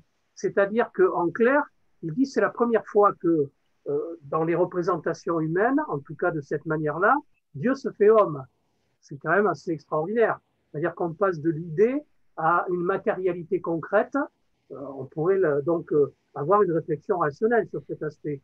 Et après, au-delà de ça, quand on regarde la philosophie, en tout cas les éléments moraux, puisque tu les qualifies comme tels, que développent les évangiles, notamment, et là, je ne parle pas de la religion catholique, hein, je parle effectivement des évangiles, et bien toutes les valeurs fondatrices, en tout cas, les valeurs que cet homme, Jésus, a professées à son époque, sont quand même des renversements complets de ce que les religions de l'époque, le judaïsme notamment, puisque c'était en Palestine et donc c'était dans ce pays-là, on professait, eh bien, on pratiquait. Lui, il renverse quand même énormément de représentations et de rapports humains.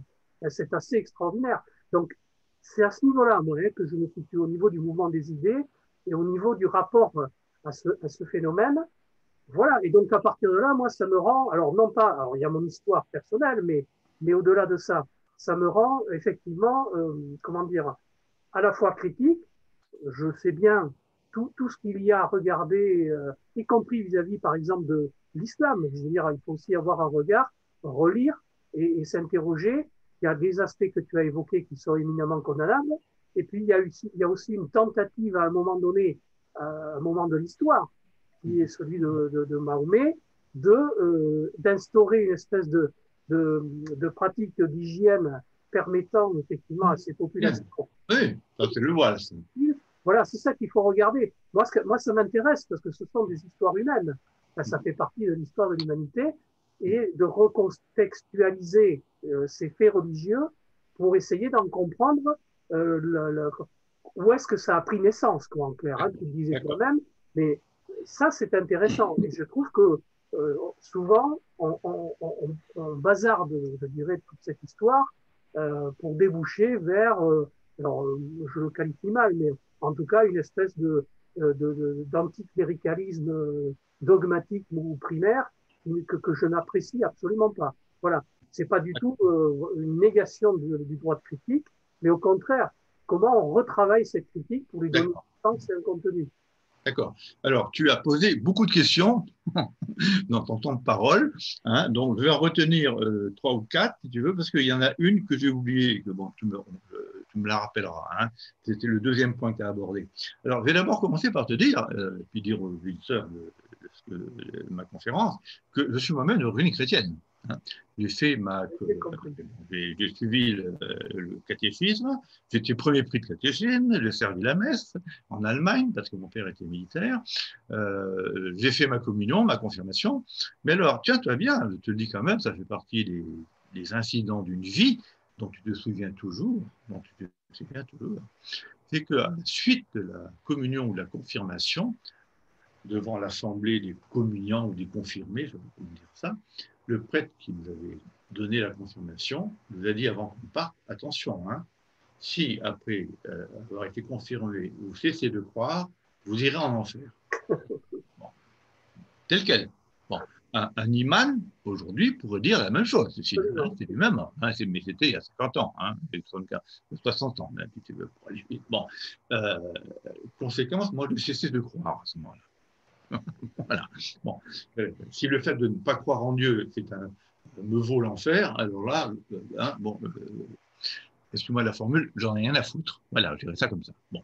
Et je suis d'origine chrétienne, et pour terminer, mon père était très chrétien. Ma mère était laïque, c'était institutrice, mon père était très chrétien. Et tiens-toi bien, la dernière lettre que j'ai gardée de lui, parce qu'il est mort il y a longtemps, c'était une lettre dans laquelle il me reprochait de ne pas avoir fait baptiser mes enfants et d'en avoir fait des mécréants. Et il le faisait dans une langue limpide, avec beaucoup d'émotion, et c'était un homme très sincère. Il était profondément croyant, profondément catholique. Il allait à la messe, il chantait magnifiquement, si tu veux, la messe. Hein. Ce sont des choses qui te restent quand même, tu vois, hein, mais ça ne m'a pas fait bouger d'un pouce. Bon. Ensuite, les chrétiens dont tu as parlé tout à l'heure, avec qui tu milites, hein, je commence par le premier point de ton intervention. Attends, je reprends. Excuse-moi, c'est pour avoir le dos à l'aise. Hein. Je prends un coussin que j'ai dans le dos. Ouais. Bon, alors, les chrétiens avec qui tu milites, moi j'ai aussi milité avec des chrétiens, pour rien me cacher, quand j'étais membre du Parti communiste et membre de son bureau fédéral, hein, dans un pays très très catho, c'est le pays le plus catho et le plus à droite, le département le plus à droite de France avec l'Alsace, hein, bon, j'ai été invité, parce que j'étais prof de philo, j'ai été invité à pratiquer, comment dire ça, le dialogue avec les chrétiens. Bon. Et pour rien te cacher non plus, j'ai même invité un prêtre dans ma classe pour parler religion. Et alors, le proviseur, un jour, parce qu'un jour, j'étais inspecté aussi, on en reparlera une autre fois, j'ai beaucoup été inspecté parce que j'étais marxiste. Et un jour, mais les inspecteurs appréciaient beaucoup ce que je faisais. Mon problème était réglé, mais ils venaient quand même. Et alors, un jour, le proviseur, m'entendant parler de la religion devant l'inspecteur, a dit à l'inspecteur, attention, monsieur l'inspecteur, ne soyez pas craintifs, M. Quignou a fait venir un prêtre dans sa classe pour parler de religion. C'est une manière d'aplanir la difficulté. Bon. Alors, moi, je te dirais simplement que dans ce contexte-là, comment te dire, ce que j'apprécie chez les chrétiens qui sont communistes, enfin, les catholiques, on dira les chrétiens pour aller vite, hein, peut-être aussi les protestants, tu vois, les croyants qui sont communistes, moi, je pense que si je veux entrer dans la logique interne de leur démarche intellectuelle et pratique, je pense qu'ils ne peuvent que se référer à la morale évangélique de Jésus-Christ. Hein, aime ton prochain comme toi-même, hein, aimez-vous les uns les autres. C'est un aspect du Christ dans la deuxième partie de la Bible, hein, deuxième partie, c'est un aspect du Christ qui peut être un facteur d'engagement politique dans un sens émancipateur. C'est incontestable, parce que même si cet aspect moral est fondé sur une référence religieuse, c'est un aspect moral tout court. Voilà, tout simplement. Hein. Et donc, je peux être entièrement d'accord avec un chrétien qui milite sur le fondement moral de son engagement, parce que moi, je pense aussi, et tu dois le savoir, je suis un peu isolé dans mon camp marxiste, que la pensée de Marx, l'engagement de Marx, repose aussi sur des valeurs morales qu'il n'a pas voulu véritablement reconnaître réflexivement. Mais elles sont présentes dans son texte, parce que ce n'est pas qu'un texte scientifique. Et quand il critique le capitalisme, c'est pas comme s'il critiquait le dysfonctionnement d'une machine, quand même. Bon, hein, il critique une société faite d'hommes et où des hommes sont humiliés par d'autres hommes. Et ce rapport à la société était un rapport moral, parce qu'il n'y a pas de critique de ce type sans valeur morale, bien entendu. Tu vois. Donc, il y a une base morale d'entente avec les chrétiens pour l'engagement communiste, sauf que, et c'est là que je ne serais pas d'accord, peut-être aussi tout à l'heure avec Gérald, hein, ou après avec ce que tu as dit. Non, avec toi, ce que tu as dit quand tu t'es référé à Johari. Hein. c'est qu'il n'y a pas qu'un seul Christ. Il y a plusieurs Christ dans la Bible. Hein. Et il y en a un, parce que je suis allé vérifier tout cela, moi, quand même. Hein. Et il y en a un, alors essayez de voir ce que ça voulait dire, on va en parler tout à l'heure, il y en a un qui veut dire, par exemple, je suis venu apporter non pas la paix, mais l'épée. Bon, à quoi ça sert une épée? Alors, tu peux dire, j'ai vu des gens essayer de traduire cela, et essayer d'interpréter cela. On reviendra, si tu me permets, sur la notion d'interprétation. C'est fondamental dans le débat actuel, si tu veux. Hein. Il y a des gens qui te diront « Ah, mais vous avez tort de penser que l'épée, c'est fait pour tuer ou blesser, etc. » Non, non. C'est fait simplement pour circonscrire l'espace de ceux avec qui je parle. Bon, ça, c'est vraiment tordu par les cheveux, si tu me permets. Hein. C'est vraiment de la sophistique catho, ça. Hein. Bon. Alors, il y a ça. Et puis, il y a aussi, alors, est-ce que c'est dans l'Ancien Testament ou dans le Nouveau? Il faudra vérifier les choses, mais un texte absolument ignoble. Hein. Alors, est-ce que c'est l'approche du Christ ou du Christ lui-même? Je ne m'en souviens pas, il faut vérifier, hein, mais où il est dit je suis là pour t'empêcher, il s'adresse à un homme et à sa famille, je suis là pour t'empêcher de focaliser ton amour sur tes proches. Et si, par hasard, tu préfères ta femme ou tes enfants à Dieu, tu es condamné. C'est aussi un aspect du Christ. Tu vois, ça, c'est terrible, si tu veux. C'est terrible. Hein. Ça, c'est aussi l'équivalent de la religion musulmane, si tu veux. Hein. Bon, deuxièmement. Alors, après, tu me dis, là, je prends dans l'ordre, le besoin. Bon, le besoin humain, c'est un besoin naturel, ça, je suis d'accord. Pour rien de cacher à titre personnel, il m'arrive d'être préoccupé par la transcendance. De me dire, bon, ce monde, où est-ce qu'il va, d'où il vient, hein, est-ce qu'il a un sens? Ce n'est pas une question qui me paraît absurde. Bon. Et que des êtres humains y répondent à leur manière et sur la base de croyances, à condition qu'ils ne les dogmatisent pas, ça me paraît normal. Et je te signale qu'il y a un grand philosophe, parce que c'est un grand, hein, c'est pas pour rien que j'ai fait mon mémoire de maîtrise sur lui, et j'ai été reçu à la grecque grâce à Kant, d'ailleurs, je te signale, parce qu'il y avait un texte où je pouvais parler un texte de Pascal, mais où je pouvais parler de Kant. Bon, à l'écrit de la grille. Quand même, Kant, c'est aussi celui qui non seulement a démontré que la métaphysique n'était pas un savoir, contrairement à ce que tous les philosophes antérieurs à lui, y compris Descartes, l'avaient affirmé. La métaphysique est une science, et elle est la base de toutes les autres sciences. Bien Kant, c'était le premier bonhomme, un siècle après Descartes, hein, à dire le contraire, à démontrer que la métaphysique ne peut pas être démontrée. C'est formidable. Ça.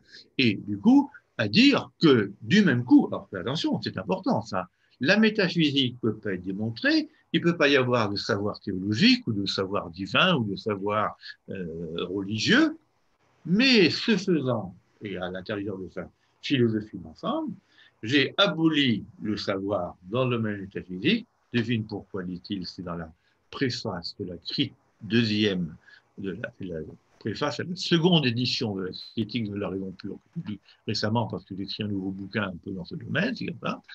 Il dit, j'ai donc dû faire abolir le savoir métaphysique ou religieux pour faire place à la croyance. Donc, d'un point de vue rationnel, kantien, et moi je suis kantien, il y a une place légitime pour la croyance dès lors qu'elle ne se transforme pas en savoir et qu'elle élimine de son contenu, si tu veux, des dogmes tout à fait critiquables. Si tu veux. Voilà, tu vois, deuxièmement. Alors, du coup, comme Kant va dire en même temps, et ça rejoint ce que tu disais il y a 2 minutes, tu as parlé du besoin de croire. Tu vois, eh bien, Kant est aussi le bonhomme, on l'oublie, non seulement il a critiqué la métaphysique, mais il a reconnu, là je suis kantien, hein, je te le dis tel quel, qu'il y avait un besoin métaphysique chez l'être humain. Il y avait une disposition naturelle à la métaphysique, parce qu'une raison qui réfléchit jusqu'au bout sur la condition humaine ne peut pas ne pas se heurter à la question des limites du monde. Est-il infini ou est-il fini? Et ça, c'est un propos que je trouve merveilleux de la part de Kant. Je le signe. Dernière chose, parce que c'est aussi important, si tu veux, me semble-t-il, tu en as parlé tout à l'heure et tu as parlé de la manière dont Jean-Paul Joiry va faire du Christ une espèce de premier, moi, plus ce que tu as dit exactement, c'est Dieu fait homme. Alors là, il faut faire attention, on devait répondre de choses. C'est Dieu fait homme, je veux bien, mais quand Dieu fait l'homme, pas fait le Christ comme homme, hein, mais quand Dieu fait l'homme dans le début de la Genèse, c'est pas très reluisant, mon cher camarade et ami, hein, parce que c'est un homme à qui est interdit de goûter au savoir, théorique et pratique, hein, il ne faut pas dire le péché de la connaissance du bien et du mal, que l'homme va enfreindre sous l'influence de la femme. Alors c'est la femme qui en prend plein le coup dans ce cas-là, tu vois, et à partir de là, l'homme va être condamné, hein, pas Jésus-Christ, mais l'homme va être condamné au travail. Hein. Tu travailleras à la sueur de ton front. Et l'homme va être déclaré victime du péché originel. Donc un homme mauvais et un homme qui en plus, que le signal, je vois que tu t'en souviens, si on est en pleine question écologique, c'est sensible, un homme à qui Dieu donne le droit d'utiliser la terre comme il l'entend. Il offre la terre, l'exploitation de la terre à l'homme, si tu veux, tu vois. Qu'est-ce que dirait un penseur d'aujourd'hui, chrétien, mais écologique? Non, il ne peut que dire. Alors, tu vas me dire, oui, alors, il y a pas mal de choses qui sont dans la Bible qui sont inacceptables intellectuellement, mais il faut les interpréter. Alors, figure-toi que j'ai eu l'occasion de discuter cela à Nantes dans un débat organisé par les communistes de Nantes, hein, l'association intellectuelle de Nantes qui mène des débats culturels, hein, bon, bien entendu, d'inspiration marxiste. Et il m'avait invité avec un prêtre protestant, dont le nom m'échappe, qui avait écrit un texte dans Libération et à qui il avait répondu. Et Libération avait aussitôt accepté ma réponse, si tu veux. Toi. Et alors, on s'était retrouvés en face d'une salle où il y avait les communistes, les chrétiens, les rationalistes devant moi, et les chrétiens à droite. Tu vois. Alors, ça faisait un ensemble, et y compris des chrétiens intégristes. Hein. Bon. Eh bien, le prêtre protestant a tenu un propos pour excuser les critiques que je faisais d'un certain nombre de dogmes de la religion catholique, du christianisme en général, de la Bible. Alors, on rejoint un propos que tu as tenu tout à l'heure. Il a dit il faut savoir interpréter culturellement les religions. Bon, alors je te dis que pour moi, c'est un enjeu de taille, ça, parce que j'en parle dans des textes que j'ai écrits récemment. Hein. Interpréter les religions, qu'est-ce que ça veut dire? Comment peut-on interpréter les religions et en faire des phénomènes culturels quand on sait qu'elles se donnent elles-mêmes pour une parole divine absolue? Interpréter les religions et les ramener à des facteurs historico-culturels, c'est tout simplement leur dénier leur statut de religion issue de Dieu. D'autant qu'il n'y en a pas qu'une, il y en a trois. Alors, il y aurait trois paroles révélées vraies. Tout homme sait que la vérité est unique. Hein. Et donc, cette espèce de travail, tu vois, ce qu'on appelle l'herméneutique, hein, qui a commencé au XVIIe siècle et qui a été diffusé en France par des gens comme Ricoeur, on pense à Saint-Théologien. Hein. Bon, pour moi, je vais te le dire tel quel, c'est une stratégie hypocrite de sauvetage des textes religieux. Ça consiste à vouloir nous faire dire que ce qui a été dit sous l'égide de Dieu est en fait un produit de l'époque.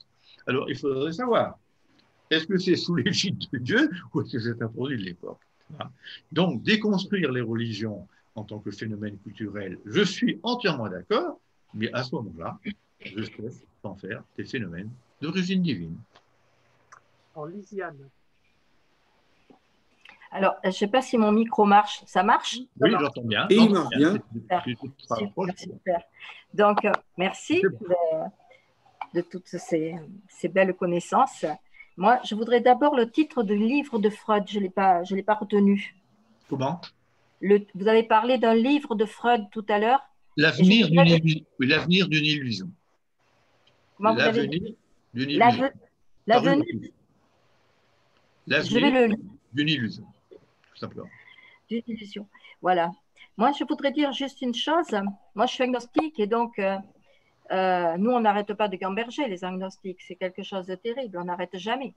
On est tout le temps dans la réflexion et dans le doute et dans la réflexion. Et c'est nous qui embêtons le plus les dogmatiques. Parce que les athées, quand ils se présentent devant un prêtre, bon, ça ne les inquiète pas trop. Les croyants, bon, c'est gagné. Mais alors, les agnostiques, ils prennent, on ne les voit plus, quoi. Ils s'échappent. Ah Moi, bon? j'ai beaucoup essayé de parler avec des prêtres. Ouais. Vraiment, à chaque fois, ils foutent le camp, mais alors à une allure, ils ne veulent pas. Les Ah. agnostiques, on est pénible pour eux. On est très pénible. Voilà. Mais moi, ce que je voulais dire, c'est que tout ce que vous avez dit, moi, je suis complètement d'accord. Le dogme m'exaspère au plus haut point. C'est pour ça, d'ailleurs, que je dois être agnostique. Oui, parce que dogme entraîne dogmatique. Hein? Dogme, dogmatique. Et par contre, je trouve que la foi n'est pas opposable. Vous parlez raison. C'est la raison qui a à voir avec la pensée. Et le dogme a à voir avec, je suis d'accord avec vous, l'asservissement de l'être et sa domination. Mais la foi, elle a à voir avec l'amour. Et l'amour, on ne le... En fait, je ne crois pas qu'on choisisse de l'avoir ou pas la foi. Moi, je l'ai eu enfant, parce que j'ai eu une éducation chrétienne aussi. Je connais la joie de la foi. Quelque chose que je regrette, parce que c'est quelque chose de merveilleux, la foi. Voilà. Ensuite, la foi, moi, j'en ai parfois des retours que je ne m'explique pas. J'ai un ami athée qui me dit que j'ai des crises de foi, bien sûr. Belle formule.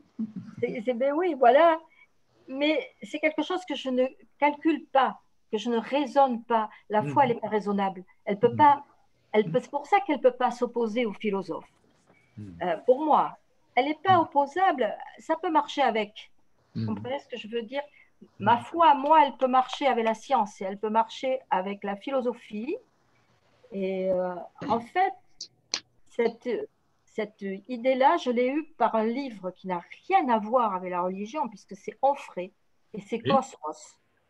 Il y a un passage dans Cosmos où il part de l'univers, vraiment, cet homme-là, bon, on en pense qu'on en veut, mais dans ce livre, il y a des pages sublimes. D'accord. Lui, c'est un athée convaincu et militant. Quand j'ai lu ces pages sur l'univers, moi, je me suis dit que je ne pouvais pas être athée. Voilà. Athée, moi, tu ne peux pas être athée dogmatique. Moi, je suis cosmique. Et je pense que la religion, qui est dans le mot relier les spiritualités, ne s'arrête pas aux 3 livres. Moi, j'ai un ami qui cultive la culture amérindienne. Donc, vous parliez de cet ami qui a foi en la nature. Peut-être que je me rapproche de ça. Mais en tout cas, ce que je pense, moi, c'est que la foi, qui est comme l'amour, c'est-à-dire pas raisonnable ni calculable, peut vivre, la spiritualité peut vivre hors les dogmes. En fait, les dogmes, c'est l'enfermement de la spiritualité, pour moi.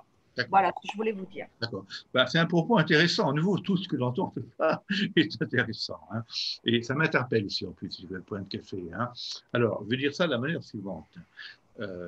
Il m'arrive, moi aussi, tout simplement, quand je m'endors le soir, après avoir lu la poésie et que je suis éventuellement pas très en forme, comment te dire, de glisser comme ça, hein, subtilement, vers une espèce d'idée de transcendance. Bon. Et je l'associe parfois, alors tu parlais d'amour, à l'amour que je porte à ma femme. Hein. C'est-à-dire que je me rappelle d'un mot, non pas de Jaspers, mais de Gabriel Marcel, qui disait, qui est un chrétien, hein, chrétien de ses chrétiens, qui disait « aimer quelqu'un, c'est le vouloir immortel ». Hein, bon.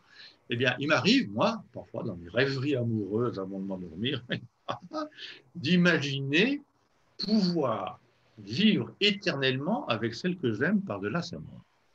Hein, bon. c'est une tentation, mais je sais très bien que c'est une tentation affective. Tu vois, c'est un rêve subjectif qui ne correspond pas qui ne correspond pas à une réalité en laquelle je pourrais croire. Deuxièmement, comme toi, j'ai été chrétien, donc je l'ai dit tout à l'heure, hein, et alors ça m'a marqué, tu vas voir, parce que quand j'étais, comment te dire, en cinquième, disons, hein, en cinquième au lycée, donc j'avais 13-14 ans, c'est comme ça, comment te dire, j'avais malheureusement des parents qui m'ont beaucoup aimé, qui m'ont rendu heureux durant la première partie de leur vie, et pour des raisons biographiques sur lesquelles je ne rentre pas, se sont mal entendus dans leur deuxième partie de leur vie. Donc j'ai eu des parents qui se disputaient. Eh bien, ça m'a beaucoup marqué et ça m'a fait beaucoup de mal. Bon, eh bien, figure-toi qu'il m'arrivait de m'endormir le soir en faisant ma prière à l'époque. Et ma prière, ça répond alors là vraiment à la question du désir chez Freud. Hein. Je disais, mon Dieu, priez, pour que mes parents ne se disputent plus. Et mon Dieu, je voudrais que mes parents ne se disputent plus. Faites en sorte qu'ils ne se disputent plus. Et deux, faites en sorte que je sois toujours le premier en classe. Bon. Là, on est vraiment dans une problématique, si tu veux, subjective et psychologique de la croyance, si tu veux. Hein. Et alors, elle m'a quand même poursuivi vie, parce que progressivement, j'ai abandonné cela. Et je me dis, rétrospectivement, peut-être que tu peux te l'appliquer à toi-même, je n'ai pas cru, j'ai cru croire. Pas pareil, hein, j'ai cru croire. Et après, par contre, ça m'a laissé des traces, parce que je me souviens qu'en seconde, j'ai découvert la musique classique, parce que mes parents n'écoutaient pas de musique classique, bien que ma mère était une femme cultivée, tout. Et je me rappelle qu'écoutant un morceau de Chopin, j'ai cru entendre Dieu. Alors, voilà, j'ai cru entendre un élan divin dans cette musique. Voilà, tu vois. Voilà. Donc, dernière chose aussi que je voulais te dire, l'un des aspects importants aussi de la religion, tu l'as dit toi-même, hein, c'est le fait que c'est un lien. Hein. Religion, ça vient de relegare, qui veut dire relier. Donc, la notion de communauté, si tu veux, que j'ai présentée tout au début, c'est très important, hein, parce que c'est un contact interhumain, hein, et ça renvoie à ce que j'appellerais, moi, la nature relationnelle de l'être humain. Hein. Il ne faut pas dire je pense donc je suis, comme Descartes. Hein. Il faut dire je pense avec, donc je suis. Ou je vis avec, donc je suis. Hein. On n'est rien sans les autres. Hein. Et donc, de ce point de vue-là, le besoin d'une communauté, ça a été aussi pour moi ce que m'a apporté l'engagement communiste. Hein. Et là, j'avoue que d'avoir été membre du PC pendant très longtemps, bon, après j'ai été remis à la base, si tu veux, à cause de ma condamnation de l'intervention en Afghanistan, qu'il m'arrive de regretter, vu ce qui est devenu après, d'ailleurs, je te signale. Mais bref, et après, quand il y a eu le mur de Berlin, le PC m'a réouvert ses portes. Hein. J'aurais pu devenir directeur de l'Institut de recherche marxiste, pour recevoir des coups de fil toutes les semaines de Françoise Lazare, etc. Mais j'ai retrouvé à ce moment-là, parce que j'avais été éloigné du PC, m'étais rapproché à nouveau, après la déception qu'avaient provoqué les socialistes au pouvoir, j'ai retrouvé le plaisir, sans être membre encarté, le plaisir d'avoir des liens intellectuels, cordiaux, vitaux, fondés sur des valeurs communes avec la communauté communiste. Et ça peut expliquer aussi, si tu veux, le succès que le Parti communiste a pu rencontrer à une certaine époque, en dehors des causes objectives qui faisaient que, etc., etc. Il y a aussi de ça, tu veux, toi. Et quand je me sens en désaccord, alors là, c'est un peu comme un chrétien qui se sent un catholique, un chrétien d'église qui se sent en désaccord avec sa hiérarchie, il n'est pas très à l'aise, forcément, tu veux, toi. Bon, il est parfois montré du doigt, enfin, tu verras. Moi, quand il m'est arrivé d'avoir des désaccords et en particulier dans la dernière période sur les questions religieuses, j'ai mal vécu ça, parce que ça cassait un peu un lien, si tu veux, toi. Mais maintenant, je le retrouve parce qu'ils s'aperçoivent que Yvon Quignou, quand même, bon, on ferait bien de l'écouter un petit peu, quand même, tu vois, hein, et pas simplement de le désigner du doigt parce qu'il n'est pas pour définir la critique de l'islam comme une islamophobie. Voilà. Bien, écoutez, est-ce que quelqu'un d'autre souhaite intervenir? Sinon, je pense qu'on va s'arrêter ce soir, en tout cas, sur ces bonnes paroles et vous dire bonsoir aux uns, aux unes et aux autres et vous donner rendez-vous début décembre. Et Voilà. peut-être la semaine prochaine, je reçois Jean-Marie Matisson, qui a été à une époque, je crois qu'il était co-secrétaire du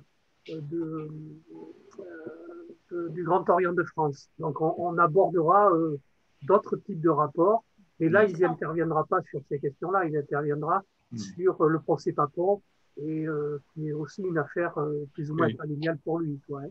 Une petite remarque. Oui, une petite remarque toute simple que j'ai oublié de dire à propos de ce lien aux communistes, etc., etc.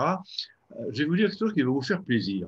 Alors, ma femme, parfois, me regarde en me disant, mais qu'est-ce qu'il a? Bon, parce qu'elle n'est pas communiste, hein, ma femme. Bon, ce qui n'est pas simple quand on est engagé comme je le suis. Bon, on le passe sur les détails, donc il faut il faut gérer le désaccord. Voilà, c'est pas simple. Et alors, j'ai envie de lui dire, quand je vois les communistes, quand je vois un tel, hormis quelques exceptions, ça peut arriver, il peut y avoir des brebis galeuses partout, je trouve que globalement, les communistes sont des gens très bien. Merci. Et Jean-Claude, tu souhaitais intervenir? Oui, juste. D'abord, bonjour Yvon, ça me fait plaisir de te revoir. Oui, toi aussi. Moi aussi. Juste une remarque. Tu as beaucoup insisté, vous avez beaucoup insisté sur l'origine étymologique du mot religion. Vous m'entendez bien? Oui, oui, oui. Sur l'origine étymologique, enfin sur l'étymologie du mot religion, religere, qui veut dire, en latin, semble-t-il. Oui, il y a deux. Hein, il y a religare et religare. Horizontal et vertical. Il y a donc relier et relire. Or, ces deux acceptions sont parfaitement acceptables l'une comme l'autre. Parce que, in fine, quand tu constates le fonctionnement, alors je dirais des églises, en fait, il y a le phénomène social de l'église qui s'appuie sur une religion pour se constituer. Et à l'intérieur donc de l'église, il y a bien un lien qui est la religion. Et ça, je crois que c'est extrêmement important parce qu'on voit bien là se former un certain nombre de différences entre le fonctionnement des églises. Or, un certain nombre d'églises fonctionnent avec des prêtres capables de lire et de relire les textes, voire aide-moi, les gens de là-bas, si je peux m'exprimer ainsi, les pratiquants, voilà, les protestants, les juifs, et quand ils peuvent lire, les musulmans. Mais c'était comme ça chez nous autrefois, je veux dire, alors que les gens ne savaient pas lire. Donc, une grande différence est arrivée, c'est avec, je dirais, tous ces gens qui ont mis en avant la notion de relire les textes et de se les approprier. Ah oui, d'accord. Autant de lecteurs, autant d'avis. D'accord. Des points de vue différents, voilà. Et c'est pour cela, je crois qu'il faut faire très attention quand on parle, c'est Peña Ruiz, en effet, qui... Je me souviens de l'avoir entendu lors d'une conférence qui insistait beaucoup sur ce point, sur relire et relier. Les deux ne s'excluent pas, loin de là, mais dire que les religions relient les gens à l'intérieur d'une église, mais elles séparent les églises. D'accord, oui. Alors, sur ce dernier point simplement, sur la relecture, ça renvoie à la problématique aussi de l'interprétation. Tout à fait. La stratégie interprétative. Ça, j'en ai parlé. Mais s'agissant du lien horizontal, si tu veux, moi, il y a un paradoxe. C'est plus un paradoxe, je trouve que c'est une contradiction. Si tu veux, c'est qu'à la fois, la religion relie horizontalement et en même temps, elle s'enferme dans des communautés qui s'opposent les unes aux autres. Donc, elle relie et en même temps, elle fissure, elle fracture. C'est le fonctionnement des sectes. Enfin, quand je dis sectes, voilà. Le fonctionnement des sectes. Bloquées, fermées, enfin voilà. Bon, on a tout là. Alors, disons que l'Église catholique, c'est une immense secte. Voilà, une secte qui a réussi, disait l'autre. Voilà. Autre chose sur laquelle je voudrais revenir, c'est en effet l'image du paradis qui me paraît très intéressante. Plus fort. L'Éden. Oui. Dieu crée l'homme, la femme, bidule, machin, et bim, jusqu'à ce que l'autre mange la pomme. Bon. Et quelle est la représentation de l'Éden? Ce sont fondamentalement des gens qui ne font rien, puisque l'autre est condamné au Rapproche-toi travail. plus de ton micro.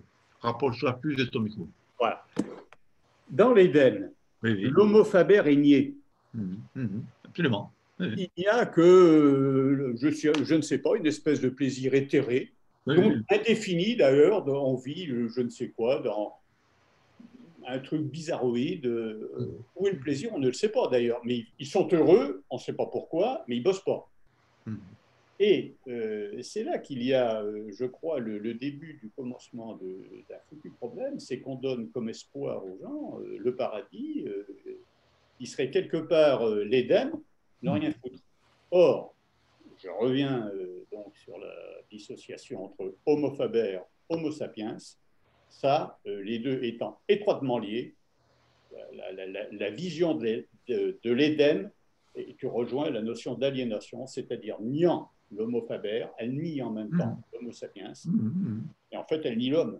L'image du paradis elle nie l'homme dans son... Alors je ne sais pas si c'est son essence, ce sont des termes philosophiques que j'évite d'utiliser parce que je ne maîtrise pas du tout, mais l'homme était à la fois sapiens et faber. Regarde le paradis, c'est ni l'un ni l'autre. Alors, oui. Alors, simple commentaire, l'homo faber dans le début de la Genèse, 4e ou 5e page, je ne sais plus très bien, l'homo faber, c'est ce à quoi l'homme a été condamné à cause des choses humaines. Voilà. Le travail, c'est une malédiction qui pèse sur l'homme. Voilà. Et donc, l'illusion qu'on donne, c'est-à-dire tu ne vas rien foutre, mais tu vas jouir des autres, enfin, c'est quelque part ça, tu vois, dans la situation d'aujourd'hui.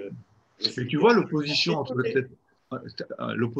cette anthropologie pessimiste et un peu funeste, j'ai envie de dire, et l'anthropologie de Marx, qui fait de l'homme faber, de l'homme productif, si tu veux, qui fait quand même, qui dit que c'est l'essence de l'homme. L'homme produit ses moyens d'existence et se produit en produisant. Et dans l'avenir de cette production, il y aura à un moment donné la possibilité de se libérer de cette production et d'exercer sa liberté au-delà de la production. Voilà. Merci. On est bien d'accord, mais c'est simplement sur cet aspect du paradis que je voulais quand même attirer l'attention sur le fait que le paradis, c'est vraiment l'image de l'homme qui alors c'est pour ça, oui. Mais alors ça me permet de terminer. Ça me permet de terminer sur quelque chose que je voulais vous dire et que je tiens de Marcel Conche. Je vais vous le dire parce que ça vaut le coup. Marcel Conche, c'est un très grand bonhomme qui n'est pas assez, pris en compte par les communistes, y compris. Il n'y a que moi qui en parle dans l'Humanité. Puis c'est un ami personnel. Il a 98 ans. Il continue à écrire. Il faut le faire. Bon, alors, il se trouve que Marcel Conche est athée. Athée au sens positif, au sens dogmatique. Il n'y a pas de Dieu. Bon, voilà. C'est une position qu'il assume à titre d'une option métaphysique. Donc, on n'échappe pas de la métaphysique. Pour lui, c'est une option métaphysique qui n'est pas scientifiquement démontrable. Il n'y en a pas de preuve. C'est indécidable, dit-il. Mais alors, ce qui est incroyable, c'est que dans son athéisme, je vous le dis parce que personne ne le sait vraiment, il y a deux choses qui m'ont marqué dans ce qu'il dit. Il y a d'abord cette idée d'aller y penser après. Il dit, mais j'ai parfois de la peine à me dire athée parce que je ne sais même pas ce que ça veut dire que le mot Dieu. Je ne comprends pas ce mot, tu vois, ce concept de Dieu. Bon. Et donc, dit-il, je ne vais pas me référer à Dieu pour me définir comme homme, un peu comme Marx, dans les manuscrits de 1844, dit que pour être homme, on n'a pas besoin de passer par la négation de Dieu, il suffit que l'homme s'affirme lui-même par lui-même. Bon. Et moi aussi, quand je pense à Dieu avec les attributs qu'on lui attribue, l'infinité, l'unicité, l'éternité, etc., qu'est-ce que ça veut dire? Et comment cet absolu divin peut-il coexister, c'est ce que dit aussi Marcel Conche, avec un univers qui est où? À côté de lui? Comment un absolu peut-il coexister avec autre chose sans devenir quelque chose de relatif? Tu vois? Et deuxièmement, alors là, c'est un thème que je te soumets, ou que je soumets à des communistes qui sont chrétiens.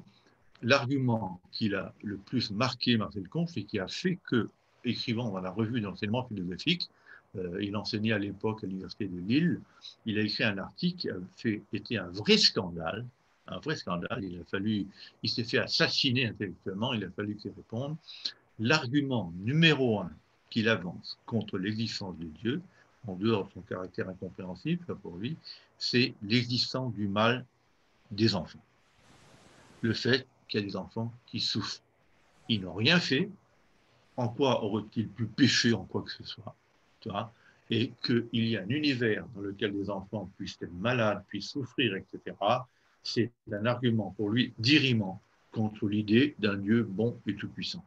Voilà. Oui. Merci Yvon, à moins qu'il y ait une dernière réflexion, mais je vous propose de terminer cette soirée Voilà.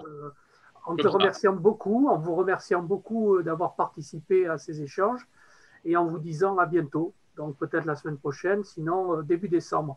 Et voilà. Yvon, tu m'envoies un titre et un petit résumé dont tes disponibilités, bien sûr, hein, comme d'habitude. D'accord. Merci, au revoir. Merci à tous et à bientôt. Au revoir. Au revoir tout le monde.